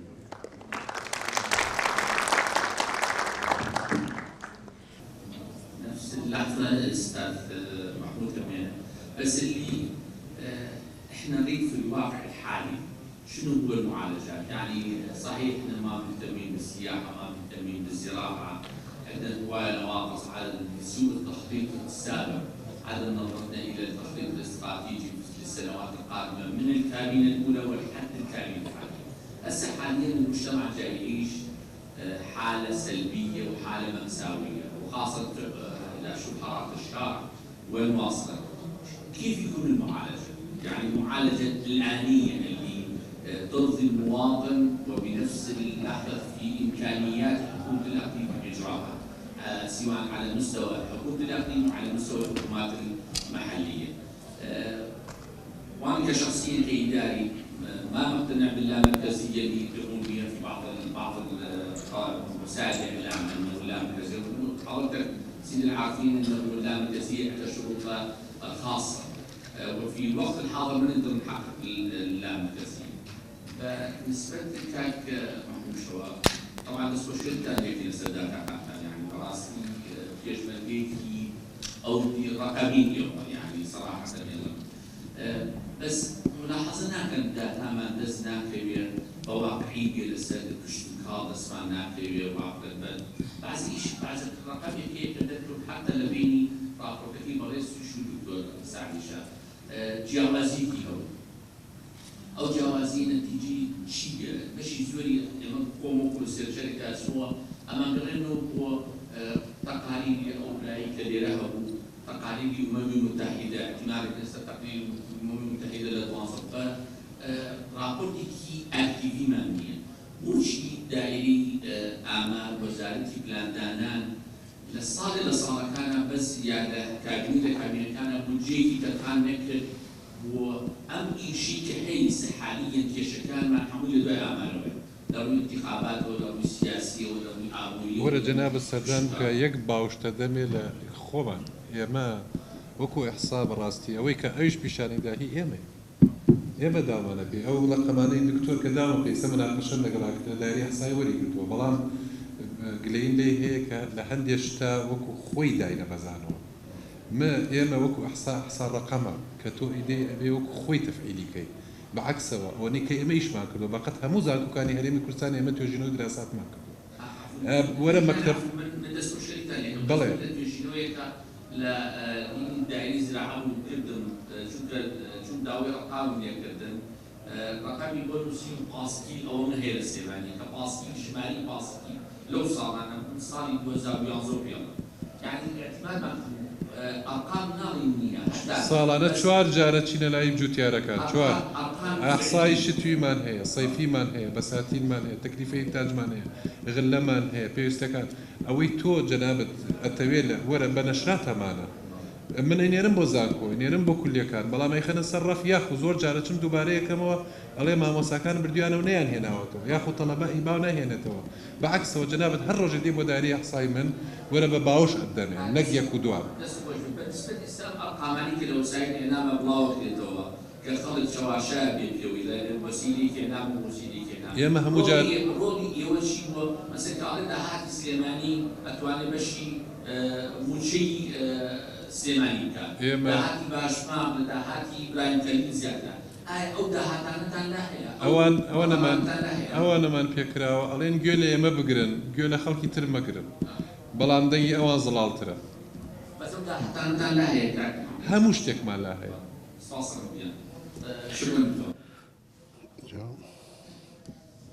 عفوا استاذ الدكتور الفاضل الدكتور فكاو حقيقة يعني المقترحات احنا طبعا بالمناسبة كل واحد اخذ يعني جانب معين من المحاضرة وما صار تداخل يعني قد يكون صار تداخل في بعض الامور بس معالجة الوضع المعيشي يعني كإجراءات سريعة أنا خليت الحقيقة بعض المقترحات ما كلها ذكرتها لأنه ما صار وقت يعني بس في تقديري ابتداء أول مشكلة هي المشكلة مع المركز مع بغداد اللي هي مشكلة سياسية مالية يعني هذا الموضوع حل يعني معالجته معالجة مركزية وليس معالجة مقترحات حقيقة لأنه هذا هو السبب الأساسي في تدهور الوضع المعيشي لأن دخول انخفضت الدخل العام انخفض. هاي الفقرة الأولى. النقطة الثانية أنا في تقديري أنه منظومة مقترحات وإجراءات يجب أن تكون مشتركة وفي آن واحد تبدأ يعني آنية قصيرة الأجل متوسطة بعيدة الأجل لأنه كل الإجراءات إذا صار مشت على سكة صحيحة على السكة الصحيحة راح يعني تعطي ثمارها بالتتابع قصيرة الأجل تنطي ثمارها سريع والمتوسطة والبعيدة الأجل راح تكون يعني النتائج إيجابية بس لابد أنه ينظر للموضوع مو نظرة مجتزئة فقط أنه معالجاتها وأنها معالجات شاملة جذرية ومتكاملة وفي كل المستويات. فمن ضمن المقترحات اللي أنا ذكرتها أنه تعزيز الدخل الحقيقي للمواطن. الدخل الحقيقي للمواطن يعني ممكن أنه أنا ذكرت فكرة مثلا موضوع البطاقة التموينية هاي مشكلة حقيقية. مشكلة الغذاء أنت من توفر سلة من المفردات الغذائية الضرورية الأساسية للأسرة أنت عالجت نص المشكلة حقيقة بأسعار تشجيعية وتمنع يعني حتى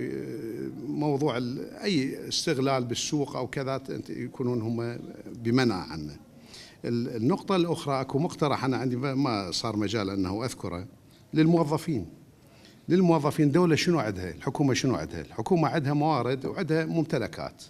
من ضمن الممتلكات مثلا قطع أراضي ممكن أنه الآن كمعالجة سريعة وعندك طبقة الموظفين بشكل أساسي وكثير من عندهم يعني بحاجة أنه من تنطي قطعة أرض بسعر مناسب وفق خطة يعني مو يصير وفق خطة شاملة ومتكاملة راح تعزز دخله الحقيقي وتعوض عن أي شيء سابق يعني تعويض عن أي أضرار بالدخل سابقة. وأيضا اللي ذكرته أنه سندات سند يصدر من الحكومة، وممكن يكون يعني هو لو يكون أسهم أفضل طبعا حتى تكون أرباح يعني، بس السند تدري بفائدة قد يكون أنه ممكن يصاغ بصيغة معينة أخرى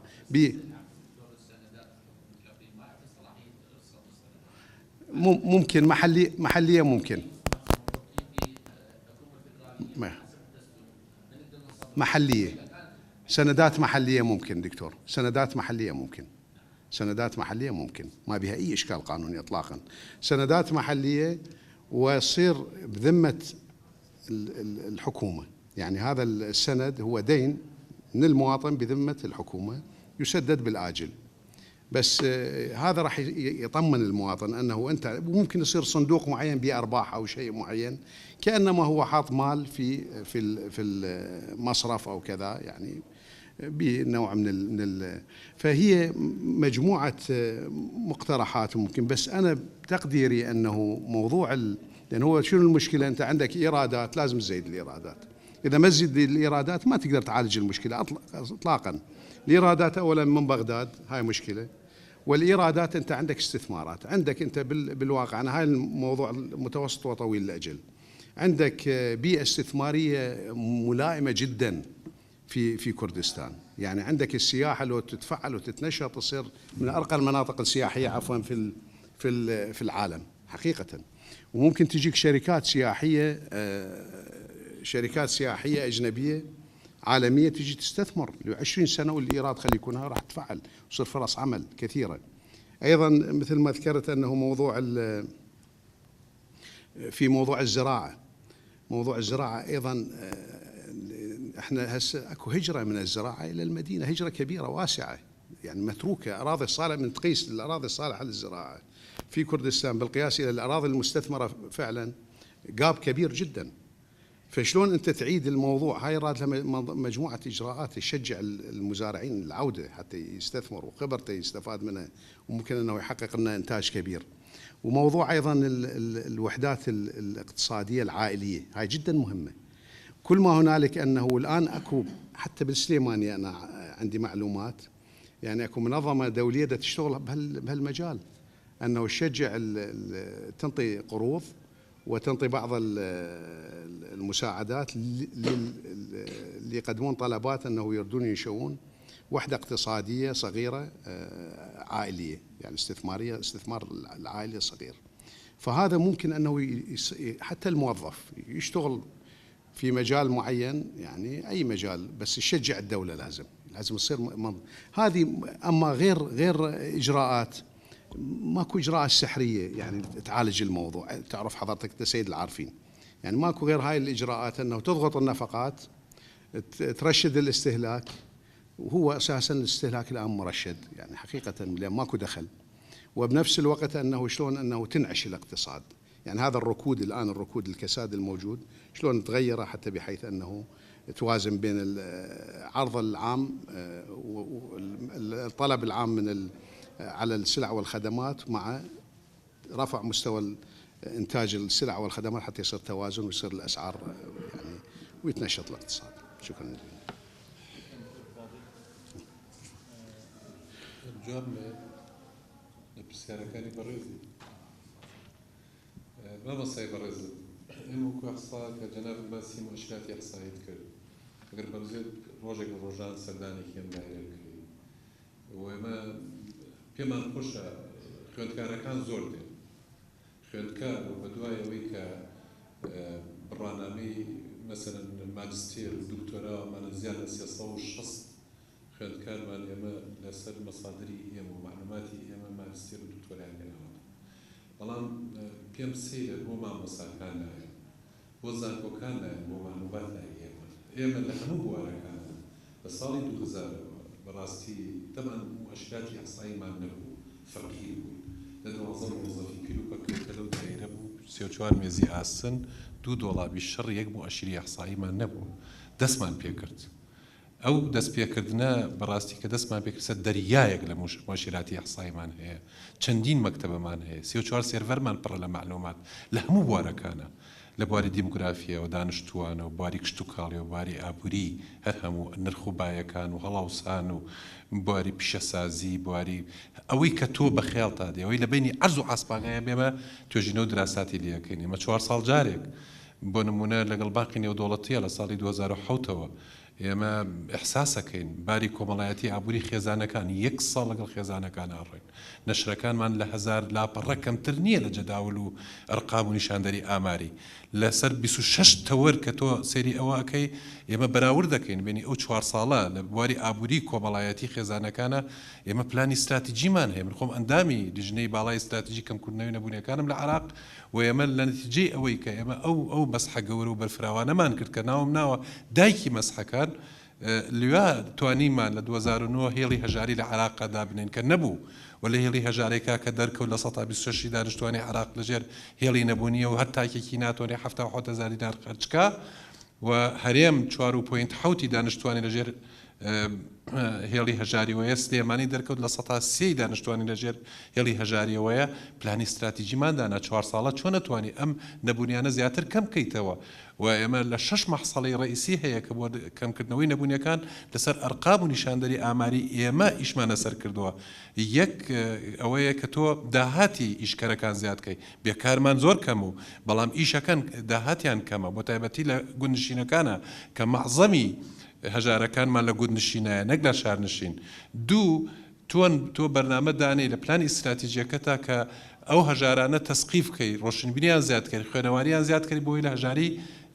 دەرچن سێ باری تەندروستی هەژارەکان چۆن چاکەکەی لە فەقیرەکانە لەو شوێنانی کە دیاریمان کردووە 5 کە تۆ چۆن ئەتوانی ئەو هەژارەکان بە تایبەتی جیاوازی بینی ژن و پیان زۆر زۆرە چۆن ئەو جیاوازیە کەمەکەیتەوە شەشەمین مەحسەڵە ئەوەیە کە تۆ چۆن شەبەکەی ڕعای ئیجتیماعی کە حکومەت هەیەتی زیاتر هەژارەکان بگرێتەوە 85 نەشاتمان خسۆتە سەر وزارەتەکان کە بیکەن و متابعەمان لیجانی متابعەمان بۆ کردن و هەر نەشاتێک دەیان جوڵەی تایە کە ئەنجامەدرێت لەلایەن ڕێکخراوە ناحکومیەکانیشەوە کە ئەنجامی بدەن ئێمە بە پلان ڕۆیشتین بە پلان لەسەر چی لەسەر نیشاندەرە ئامارەکانمان بواری کشت و کاڵیمان ئێمە یەک گوندمان نەما بوو 8 گوندمان مابوو نزیک شارەکان لە 2248 گوند ئاوادان بووەتەوە لە ئەم گوندانە کە ڕۆیشتون کە مشتێگەنم ئیتاژ نەبوو ئیسە ساڵانێمە ئەکتیفای زیاتیمان هەیە لە هەرێمی کوردستانە وەتوانی تەزدیری گەنم بکەین بەس بۆ سایلۆ زیاد لە 240 هزار تەن گەنم ئێمە ئینتاجەکەین غلەی دووەنم و ئینتاجمان چۆچە 450 کیلۆ بەڵام بەداخەوە من هەموو لە مؤتەمەرە زراعەکانە باسم کردو مۆشاتی ئەحساییمان هەیە چینە لای جوتیارەکان 65,000 جوتیارمان هەیە لەم پارێزگای سلێمانێ 4 سەردانیانەکەین لە ساڵەکە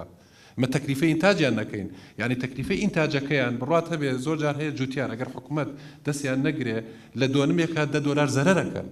بەڵام حکوومەتی عراقی و تەبان باڵپاشتی حکوومەتی هەرێمی کوردستانیشەوە تەنی گەنم لە ئوسترالیا و بەرازیل و رووسیای هێنێ پاکەڵەی برنجەی کاتە مەغزەنەکانیەوە بە $250 بۆ $500 تا $700 ئێستا حکوومەت ئیدا بە فەلاحەکان بەو گەنمە مرۆرایی و پیسیە بۆ تەشجیعی فەلاحەکە زەویەکانی بەجێنەیەڵێ کشت و کاڵ بکات یعنی تۆ لە بواری جوا و علەف و ئەمانە زیاد ئێمە لەم پارێزگایە زیاد لە 50,000 تەن ئینتاجمان هەیە بیوتی زوجاجی 7,000مان هەیە کە ئیسە لە خەیار و تەماتە و سەوزە و ئەمانە ئەکتیفای زیاتیمان هەیە ئەگەر بازرگانەکان بێڵن حوزی ماسی زیاد لە 700 حوزی ماسیمان هەیە کە ئیسە ئەکتیفای زیاتیمان هەیە لە گۆشتی ماسیە 920 دەواجرمان هەیە کە ئێستا تۆ کیلۆی مریش کڕی ئێستا بە 2,000 جارجار لە جەپەکانە پێویستیان زیاتر بە مریشکە زیاترە بێ گۆشتی سپیمان ئێمە سەرمە ڕووبزن و ماگامان لە کوردستانە نەمابوو زیاد ئێستا لە 3 میلیۆن بۆ 4 میلیۆن ئێمە سەرمە ڕووبزنمان هەیە کە شیردەرن کە گۆشتەکەیان بۆ باری بازرگانی 172,000 ماگای شیردەرمان هەیە کە یەکەمین لەسەر ئاستی عراقە لە ڕووی ماگای شیردەرەوە لە بواری کشت و کاڵیە حکوومەت بەڕاستی قەرزی باشی داوەتە جوتیارەکان گۆرارێکی 30 میلیۆنی داوا پیان بڕۆ لە 126 خانووی فەلاحەکانمان ئیستا ڤلەیە کە دروستیان کردووە بەس بەداخە جوتیار کە خۆی ینی ئیستا دەستی کار لە گوندنشینەکانمانە بەڕاستی کەمی کردووە ئەوەیە کە بەرەو شارستانی و بەرەو شارنشین هاتوونەتەوە من لە مؤتەمەرەکانە وتومە چی گوندنشینە با چۆڵی بکەین با بێنەوە وەکو ئەوروپا بکەین کۆمپانیا چۆن کۆمپان هەر لێراوتم چۆن کۆمپانیای نەوتیمان هێناوە زەبەلاح با کۆمپانیای کشتتوکاڵی زۆر هەیە لە عالەمە دێت 20-30 هزار هکتار زەوی ئەدەی تێ ئیستصلاحێکە ئاوی باشی بۆ دابینەکە ئێمە لە 36 بەنداو کە دروست بکرێت لە هەرێمی کوردستانە 6یان تەواو بووە لە 180 تریان گەیشتۆتە 180 ئەم بەنداوانەی کە دروست بێ بۆ تەسیحی بۆ ئاودانی زیاتری کشتتوکاڵیمانە ئێمە لە 8 ملیۆن دۆنم زەوی لە پارێزگای سلێمانیە 3 ملیۆن و نیومان هەیە کە شیاو بێ بۆ کشتتوکاڵی 470 هزار دۆنمی ئاویە ئێمە بتوانین ئەو بەنداوانەی کە دروستی کەین زیاتر ئاوی کەین بەڕاستی تۆ لە بواری کشتتوکاڵە و تاکو ساڵی پێش ئەم ئەزمەیش حکوومەتی هەرێم پارەی تێچووی نەقلی بەروبوومەکانی فەلاحی ئەدا کە بیگەێنێتە عەلوە بەس بەداخەوە کیلۆی خەیاری فەلاح عەلوەکە لێ یەکڕێ بە 250 دینار بە فەلاحەکەی ئەفرۆشێتەوە بە 1250 دینار ئێمە داوامان کردبوو کە لە لژنەی بلانی استراتیجی ئەم 4 ساڵەیش کە نووسیمانەتەوە خەڵکێکی وەسیط دروست بێ لە بینی جوتیار و لە بینی عەلوەکانە کە بێت هەر لە فەلاحەکان خۆیان بن بێ بە 1000 دینار بیکڕێتەوە لە فەلاحەکە قەیچێکا بیداتەوە بە 1500 و 1250 لە بازاڕە مەبەستم ئەوەیە ئێمە لە بواری پیشەسازیە کە لە 106 بواری پیشەسازی عراق لە هەرێمی کوردستان بووی سەر 148 بواری پیشەسازی عراق لە هەرێمی کوردستانایە لە 130 بواری پیشەسازی عراق لە پارێزگای سلێمانیە چۆن ئیش نەکراوە بازار لە 18,000 شوێنی کار و 76,000 شوێنی بازرگانی تاکو کۆمەڵمانەیە خەڵک ئیشی تیاکە ئێم هەموو ماڵوە هەموو بازار و ئەم شوێنانە کراوەتەوە حکومەت نییە یەک خەلەلمانەیە کە حکومەت دەرکی پێ نەکردووە ئەوش ئەوەی اعتیمادی کردبووی کە مەخزوونی پارە لە بانقەکانە لە عراق کە پشکی ئەمەی تیا و 80 ملیارە حکومەتی عراق لە پشکی ئەوەی تیانە لێرە تەفعیلی مەصارف و بانقی لە هەرێمی کوردستانە بکردایە لە جیاتیەوەی حکومەت و وزارەتی دارایی دی قەرزەدا بە خەڵک بۆ مەشارعی گەورە و مامناوەند و بچووک و زۆریشی داوە ئەبێ مەصاریف و بانقەکان بیکەن ئەو سقە و بڕواایە لە بینی مەصرف و باقەکانە لە هەرێمی کوردستانە لە بینی ئەوان و بینی هاوڵاتی و بینی حکومەتان نەماوە ئەبێ ڕەسمالی هەبێ ئەم ڕەسمالانە کە تۆ دی حکومەت ساڵانە تۆزێکی لێ بخاتلاوە چۆن هەموو ماڵێک پلانێکی هەیە شتێکە کاتە کە لەبەری دیوارێکیەوە بۆ نەخۆشی بۆ شتی ئانی کە بێ حکومەتیش ئەوەی تەغزیی بانق و مەصرفەکانی بکردایە کە بتوانێت ئەوان جێگرەوەی حکومەت بن ڕاستە خۆی ماڵی 170 بوجێ حکومەت ئەچێ بۆ میزانشغیلی بۆ پارەی موظفین بۆ مەصاریفی دەوڵەت لە 130 ئەڕوات بۆ بواری استثماری و پرۆژەکانمان بەڵام ئەگەر سەیرەکەین لە 152 ئیشکارەکانمان لە بازاڕایە لە کەرتی تایبەتایە لە 148 ئیشکارەکانمان لای حکوومەتە و ئێمە لەبەرەوەی کە دەوڵەتێکی ڕێعین کە ئیرادی و اعتیمادی سەرەکیمان لەسەر ئیرادی نەوتە بۆیە تووشی ئەم بەزمە بووین کە تۆ دێ حکوومەت زەڕایی بینیە لەسەر خەڵک ینی خەڵک بەچی بوژاوەتەوە زیاتر بازار گومرکی کەمە بزەڕایی بینیە تۆ لە بچ وڵاتە پێشکەوتۆکان لە دەوڵەت ئێمە بەرەو ڕەسمالێتە ڕوێن خۆ لە اشتراکیت دەرچوین بۆ نایکەیتە نیزامی زەڕاییبان حکوومەت بەرنامەی بووە بەرنامەی 4 ساڵەکە دەستبەرداری هەموو بازرگانیەک و پیشەسازیەک و بازار بێ حکوومەتەوە حکوومەتەیە چەند وزارێکی بچووکی هەبێ بۆ ئیدامەدار و بۆ سەرپەرشتی و تەمینی ئاسایش بۆ ئەو خەڵکە کە بڕوا ئیشکە نەک تۆ بێ هەموو شتێک قۆڕەکەی بۆ حکوومەت ئێمە چین اشتراکین نەخێر ڕەسمالین نەخێر لەم تەوەجوهەی کە تۆ بۆ بازار کە ئەڕۆی ئەبێ لە ڕێی بانقەکان و مەصرفەکانەوە پارە ڕەسمالە لە وڵاتەکە کە تۆ پێشکەوتنی باش بە وڵاتەکە ئاکات ڕاستە حکوومەت پارەیەکی زۆری زەبەلاحی هەڵشانەوە بازار تا ساڵی 2013 وەکو باسم کرد تێکڕای خەرجی خێزانەکانمان گەشت بۆ 2,200,000 دینار کە ئێمە معدەلی تێکڕای قەبارەی خێزانمان 5 کەسیە لە شاری سلێمانیە 4.5 لە بواری خزمەتگوزاری تەندروستیە پەروەردەیە لە ڕۆزەوە تا ئەچێت دکتۆرا تەواوەکە لەسەر حکوومەتە من لە بریتانیا لێ لەندەن لە خوێندنێکە لەوێ پرۆفیسۆرێک دەرسی پێمانەوت باسی بینی خوێندنی ئەکرد لە بریتانیا و لە عراق بۆ نمونە وتی حکوومەت لەوێ لە ڕۆزەوە تا دکتۆرا تەواوەکە نایاڵ 1 دینار سەرف کات کە دەریش ئەچێت لەگەڵ ڕێزمە عام نییە ئەمە هیچی پێ نییە تەلەبەکە کە دەرەچێ وەرەقێکیان داوە پێی تێ بە حکوومەت ئەڵێ لە سەر تیشە دامەزرێنی شتیوانێ لەیرە ئەبێ نیزامتان چاکەن نیزامی خوێندن بنەڕەتی تا کلاسی نۆیە لەوێ تا کلاسی نۆ لەسەر حکوومەتە خوێنەواری و نووسین و هەموو شتێک و پێەکەێنێ دوای ئەوە تەسەورەکە یەک قسەی کردم دوای 30 جار پرسیارم لێکردەوە قسە ڕاستەوتی بەڵێ لە 175 تەلەبەکان تەرکی دراساکەن ئەڕۆن بۆ پەیمانگەی پێگەیاندن بۆ ماعهەدی تەهیل پەرداخێک لە بەردەستیا بووتی من ئەم تەلەبانە کە دەرەچن لە 175 ئەڕۆن فێریان کەن ئەم پەرداخە دروستکەن سیڤی و شەهادەی ئەو لە کۆمپانیا و شەریکەکە دوای هەفتەی مانگێ چەند پەنداخی بەباشی دروست کردووە چەندێکی شکانەوە چەند ئیبداعی کردو لە دروستکردنی ئەو پەرداخە ئەوان ئەم کادرە وەسەتیانەی کە لە سێ متەوەستەی خۆمان لە کلاسی نۆی ئەوان تەرکی دراساکەنەوە چون لە پەیمانگەکانە فێری پیشیان بکەن ئەمانن کە وڵاتە بەنەڕێەوە پرسیارم لێ کرد ئەوتم ئەم ئیدارەدانی ئەم خەڵکێکی ئەو 125 کە ئیدامەی خوێندن ئەدەن و حکوومەت دێت یارمەتی نخبەکانیانەکە ئەوانن ئەبەن کە ئیدارەدانی ئەم وڵاتەکەن بەڵام ئەوەی ئابووری و کۆمەڵایەتیە وڵاتە باتە ڕێوە ئەو 175 کە ئەڕۆن دوای خوێندنی بنەڕەتی بۆ ماعهەدی تەهیل کە فێری پیشیان بکەن ئێمە خەڵکێکێ دەرەچێنین منە ساڵی 2002 من سەرتانەیە شوێنم بەڵام خۆشە کە تۆڵی ئەحساییتان نییە من لێ بەرماتکردم کرد لەم پارێزگایە تەنها لە عێراقا پەیوەندی دەرچوان بە بازاڕی کارەوە لە دوای ئەوەی شەوە هەموو ساڵێک بە حکوومەت ئەڵێن با ئەوە بکەین وڵاتە پێشکەوتەکان هەموو ساڵی ئەیکەن من پێویستمە زانکۆی گەشەپێدانی مرۆیی ساڵانە کێم بۆ دەرچێنێ کێم بۆ ئینتاجکە ئەبێ بازار پێم بڵێ من پێویستم بەم نەعەپشەیە پیشەیە نەک من 3 ساڵ خەڵکم دامەزراندووە بە هەزاران کەسم هەیە خڕیجی کوردیە عەرەبیە فەلسەفەیە جیۆلۆجیە یاسایە ڕەمیارە سیاسیەکانە ئەمانە عەرزمە کرد بۆ دایرەکانەڵ پێویستم پێی نییە زیاد لە 750 خڕیجی کولی زراعەم بوو 3 ساڵ لەسەر یەکە وزارەی زراعە تەنگاومیان کرد تەلەفۆنم کرد بۆ وەزیر کرد وتم جەناب تۆ لە 122 میلاکە دادنەوە بۆ زراعی سلێمانی یەک خڕیجی کولی زراعەت تێ نەکردووە تکاک مەحموونایان مەوێ 12000 میلاکەم هەیە شتێک گەنم بۆ ئینتاج ناکەن هەمویان مێز و کورسیانەوێ زەویانە دەمێ قەرزیانە دەمێ بڕۆن لە بازار بچن کشت و کاڵکەن ئینتاجکەن منان مەوێ مەبەستم ئەوەیە خڕیجی یاسا ڕامیارە سیاسیەکان هیچ دارێکەوەی نامەوێ کوردی عەرەبی کاکە من چیمەوێ زبانی فەڕەنسیم بۆ چێ لێرە تۆ تەخەڕجی پێەکەی ئەبێ تۆ ساڵانە 2 ساڵ جارێک بچیتە بازار ئەبێ ئێم ساڵیکەین ئێمە لەگەڵ یونسکۆوە دووبارەیەکەینەوە بازاڕی تۆ پێویستت بە چییە تۆ تەخەڕجی پێ بکە زانکۆکەی تۆ زانکۆکانی ترمان کە ئەمە زانکۆمان نەبوو لەم سلێمانێ زانکۆیەکمان بردیان ئێستا 10 تا 11 زانکۆمان هەیە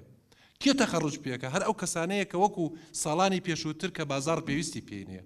تۆ فرسەتی کار چۆن ئەدۆزیتەوە بازار پێویستی پێ علاکولین ئێمە ئەحسایەتمان لەسەر هەموو شتەکانەیە ئێمە وەستا هەر کەسێک دێ بۆ لامە ئەمانێ دەرگامان کراوەیە هیچ شتێکشمان نەخسۆتە سەرڕەف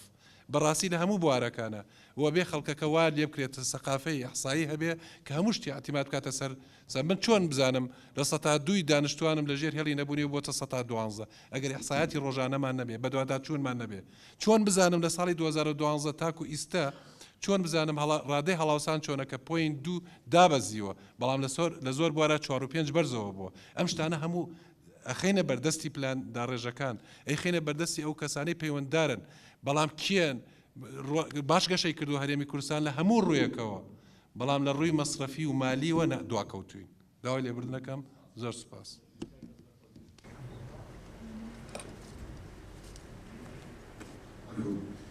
ڕازبار خوێندکاری زانکۆی گەشەپێدانی مرۆیی هەروەها نووسەر دەرباری ئابووریە بەخلاف میوانە بەڕێزەکان کوردوارە ئەمێ باسێکی کورتی بێکاری و ئاوارەکان فرانگەنتەر لە دیداری مەیی ساڵی 2015 لە هەولێر ئاماژەی بۆ کرد کە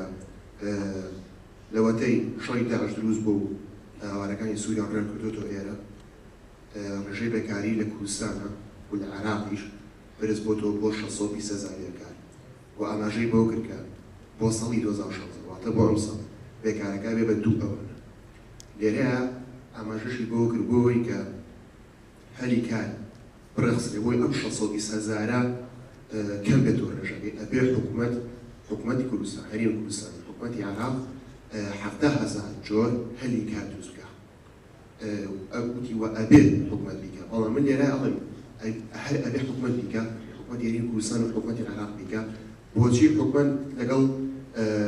کۆمپانیەکانی ئێرەکەون کەوا ئەم هەلی کارە دروست سە خۆمان خوێندکاری زۆربەمان ئایدیامان پێ بیرۆکەمان هێمانێم بیرۆکانە بکەمە پرۆژێ بکەین بە کۆمپانیەک بەڵام ئەوڕیتەوە کە ئەڕی بەلای کۆمپانیە ئەڵی من ئەم پرۆژێم هەیە بۆ منە ڕەبحەکەی لە سا شەڵ بۆ کۆمپانیا لە ساشی بۆم بێت کۆمپانیاگا لە باشەوەرە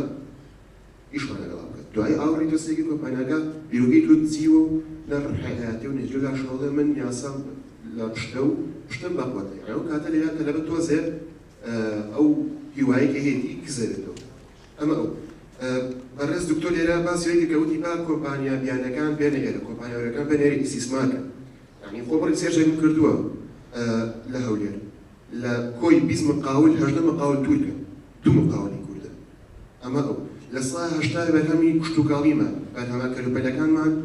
لە تورکیا بووێت بۆ مەلیشنەکانی ترۆ بووێت سەبەم لە کۆمپانیای بەیان کە خاوەنەکەی کوردە و دکتۆر بەیان خۆشی نووسێ لە بواری ئابووریە ئەڵێ من ئامێرەکان ئامێری سامسۆن هێنە بۆ کوردستان ئەوەنی لە نەجەف و کەربەلا و باغا ئەفرۆشێت لە کوردستان نافرۆشێت وەکو خۆشی لە ساڵ 85 بەرهەمەکانم لە دەرەوە ئەفرۆشێت دوایەوەش یعنی ئەگەر ئێمە هینی کشتوکاڵیمان زۆر بێت بۆ نمونە حکومەت بتوانێت مەبلەغێک دابنێ بۆ وجودیارانە کە بتوانێت جارێکی کە ئەم زراعانە بێن و تایم بێن و شوێنی خۆی ئەو کاتە نەپێویستە بەرهەمی تووشیە بێت نەپێویستە بە بەرهەمی سنیە یعنی خۆمانە ڕۆینە بازار خۆم چوومەتە بازار لە کابراایکم پرسیوە بۆم لە شەحنێکی مۆبایل ئەڵێ ئەمە سنیەکەیتی ئەمە ئۆرجیناڵەکەیتی ئەمە شتەکەیەتی یعنی لێرە تۆزە مشکلێت دروستە بێ ئەڵێ ئەی باشە کامیان مەڵاڵی وەڵا سنیەکە بکڕە لەبەرەوەی لە شەریکەکە و بۆ باشترێکە زۆر سپاس جواب بدە مەگاکە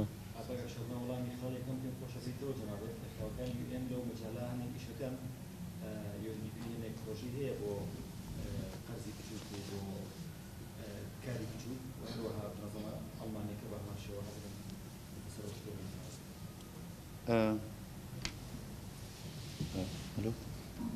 پێویستە کات بەزم پێنا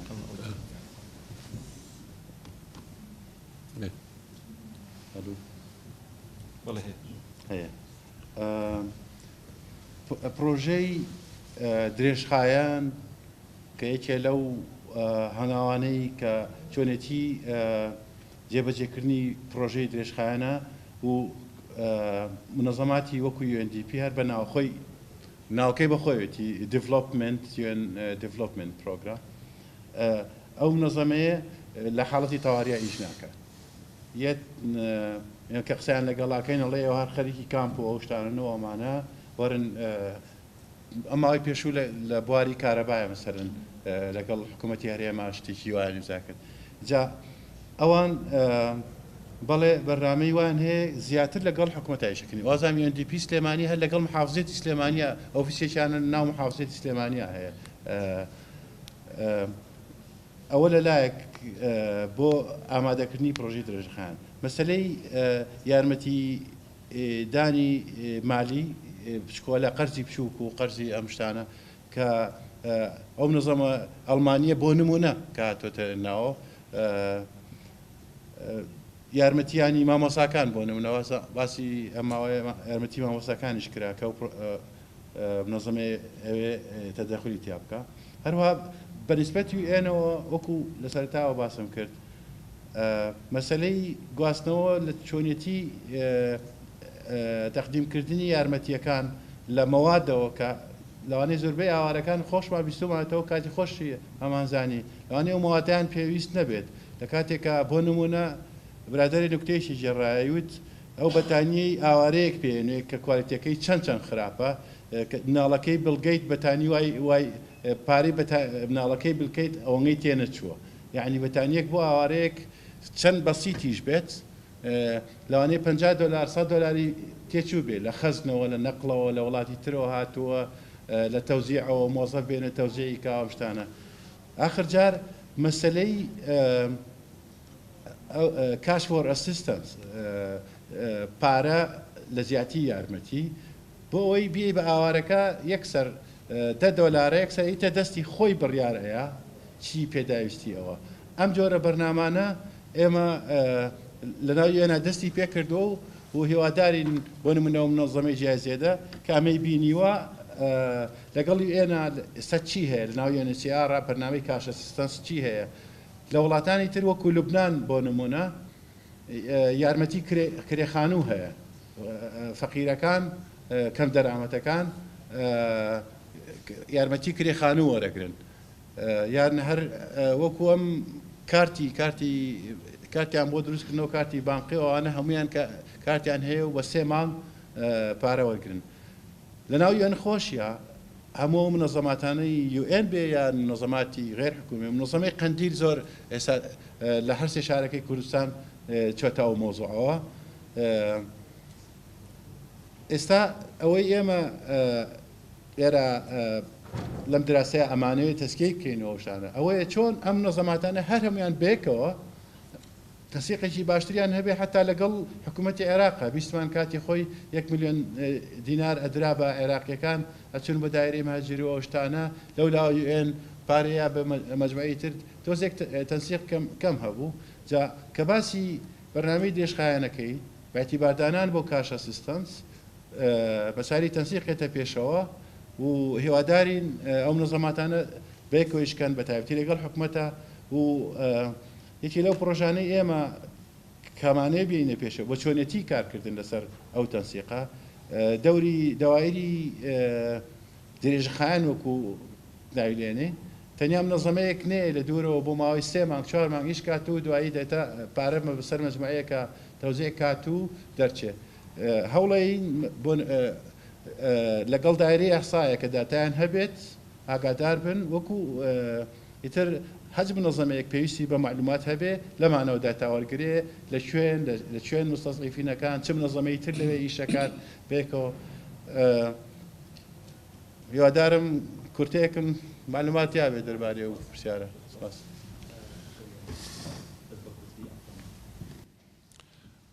وەڵامشتی من کورت نییە کاک محەممەد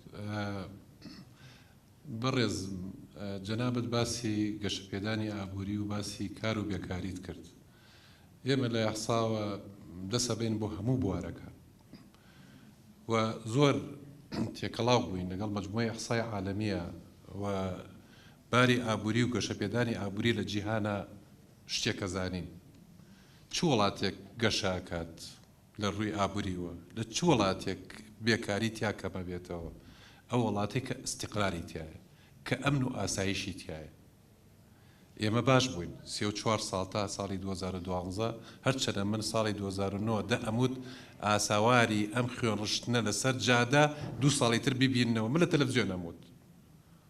بڕواکەی تۆ لە وڵاتێکە کۆمپانیا ئەجنەبی زۆر هاتووە جەناب دوتت هەمووی ئەجنەبیوان نیە 24,000 کۆمپانیا و شەریکەمان هەیە 3800 ئەجنەبیە بەڵام ئەو ئەجنەبیانە زیاتر حەزیان نەکرد لە سلێمانیە ئیش بکەن بۆ لیقامانەکرد چونکی ئەمن و ئاسایشەکەی مستەقر بوو خەڵکەکەی زیاتر ڕۆشن بیر بوو من مەبەستم ئەوەیە کە تۆ کە خوێنت ڕشت لە ماوەی 2 ساڵە کۆمپانیایەکی ئەجنەبی لەم شارە نەما کە تۆ دیت شتەکان ئاڵۆزەکەی ناڕەحەتەکەی هەموو شتێکت لەسەر ئەعلامەوە بێر لە دەرەوە ئەبینێن کە ئەم حاڵەتانەوەی خۆت لە خۆتە ترسی لە ماڵە سەیرەکەی هەمووی چەقۆی لە یەکتری تیش کردو هەمووی دوژێن بە یەکتریدا و هەمووی کەس یەکتری ناخوێنێتەوە کەس یەکتری تەقبول ناکا و هەر کەس بۆ خۆیەتی و بەرەو کوێڕوا ئەبێ گەشەی ئابووری لە کوێ ڕووبدا بازار و دوکاندار ئەتیمات کاتە سەر چی پشت بە چی ببەستێ چێبایی ملیۆنێت دینار شت بێنێ ئێرە بەیانی خەڵکەکە وای لێ هاتوو تا ساڵ 2012 و پێشتریش 1 ملیۆن دۆلار لە دوکانەکەیەتی قفڵێکی بچووکیەوەنی لێدا چوە بۆ ماڵ زۆر تەمین بوو لە بەردەرگاکەیە سیارەی 5 دەفتەری دانا بە خەیاڵیان ناهات مناڵەکانمان ئیستەیش ئەمن و ئاسایشەکەمان ماوەجا ئیستا مناڵەکانمان خۆیانە ڕوون بۆ مەکتەب و دێنەوە مە لە چه وڵاتێکە هەیە بەڵام بە ئەعلام وایە کراوە لەم وڵاتە و لەم هەرێمە کە هەمووی یان ناڕەحەتیە کوشتنە خوێن ڕشتنە یەکتری سووتاننە بەرامبەر چۆن ئابووریت بکەشێتەوە لە ڕووی ئێمە دکتۆر وتی ئێمە وڵاتێکی گەشتیارین بڕاتە بێ لە ماوەی 34 ساڵە زیاد لە 1970 شوێنی گەشتیاری لەم هەرێمە دروست بووە لە ئوتێلی پێشدەرجەمە لە لە شاری گەشتیاری لە ئەمانە ئەگەر نەبووایە خەڵک چۆن بێت بە 2 ملیۆن و 3 ملیۆن شوێنی ئەبێتەوە باش گەشەی کردووە باش پاڵپشتی کردووە بەڵام ئەمن و استیقراری وڵاتەکەی تۆ نالەباری ئاسایش کە لە دەرەوە وا تێگەیشتون لێمان گەشە پێدانی ئابووریمان لێرە کەمی کردووە خەڵکەکەی خۆمانیش دەوڵەمەنەکانمان لەگەڵ ڕێزماوەی کە دەوڵەمەن ئەڵێ لە دەوڵەمەند جەبانتر نییە بۆ پارەکەی ئیسسماری ناکە لە وڵاتێکە کە مستەقڕ نەبوو ئەوجا بەڕێزگان وەسائلمان هەیە بۆ گەشەپێدانی وڵاتە لە ڕووی ئابووریوە لە ڕووی دروستکردنی کارگە و بازاڕ و شوێنی گەشتیاری و گەشت و کاڵەوە بەڵام یەک خەلەلمانەیە خۆمان دوشمنی خۆمانین خۆمان وامان کردووە ئەو نەئارامیە ئیستا لە عالەمە جیهانە ببیسن بخوێننەوە سیاسەتی ئابووریە چه حزبێک سیاسەتی ئابووری باشتر ئەوە چێتە سەرمێ کاکە سەبرکەن 4 ساڵەکە باتەوە بێ بەدڵم نییە نایەمێ خەڵکەکەم تەسقیفەکەم ڕۆشنبیرەکەم بە شێوەیەکی زۆر ئاسایی زۆر بە نەرمی ئەم حزبە شکستی هێنا لە بواری ئابووریە من بێم واکەم نەک درۆ بکەم لەگەڵ خەڵکە بێمە سەر حکمیش ئەبینم هیچم پێ نەکرا نەخێر وڵاتی دەکانی جیهان 4 ساڵ جارێک هەفتەیەک 10 ڕۆژ سیاسەتەکە ئەویش ڕۆشنبیرەکانیان خەڵکانەکانیان کە لە 18 ساڵ بەرە ژوورترە مناڵەکان ئێمە لە بازاڕە بوونەتە سیاسی هەر کەسێک هەڵەسی سیاسیە چۆن شتی وابێ 4 ساڵ جارێک بڕۆ ئەو خەڵکە ئەو بەرنامەی ئەو حزب هەڵبژێرە کە گەشەپێدانی ئابووری لە وڵاتەکەی تۆوەکە هیچی تر من هاتووم سە ئەمن و ئاسایشەکەی خۆمیشم تێکداوە ئەی چۆن گەشە بکەم کۆمپانیا چۆن ڕوون تێ بکە دەوڵەمەنەکانی خۆمان چۆن بێت استثمار بکەن لەگەڵ ڕێزما بوت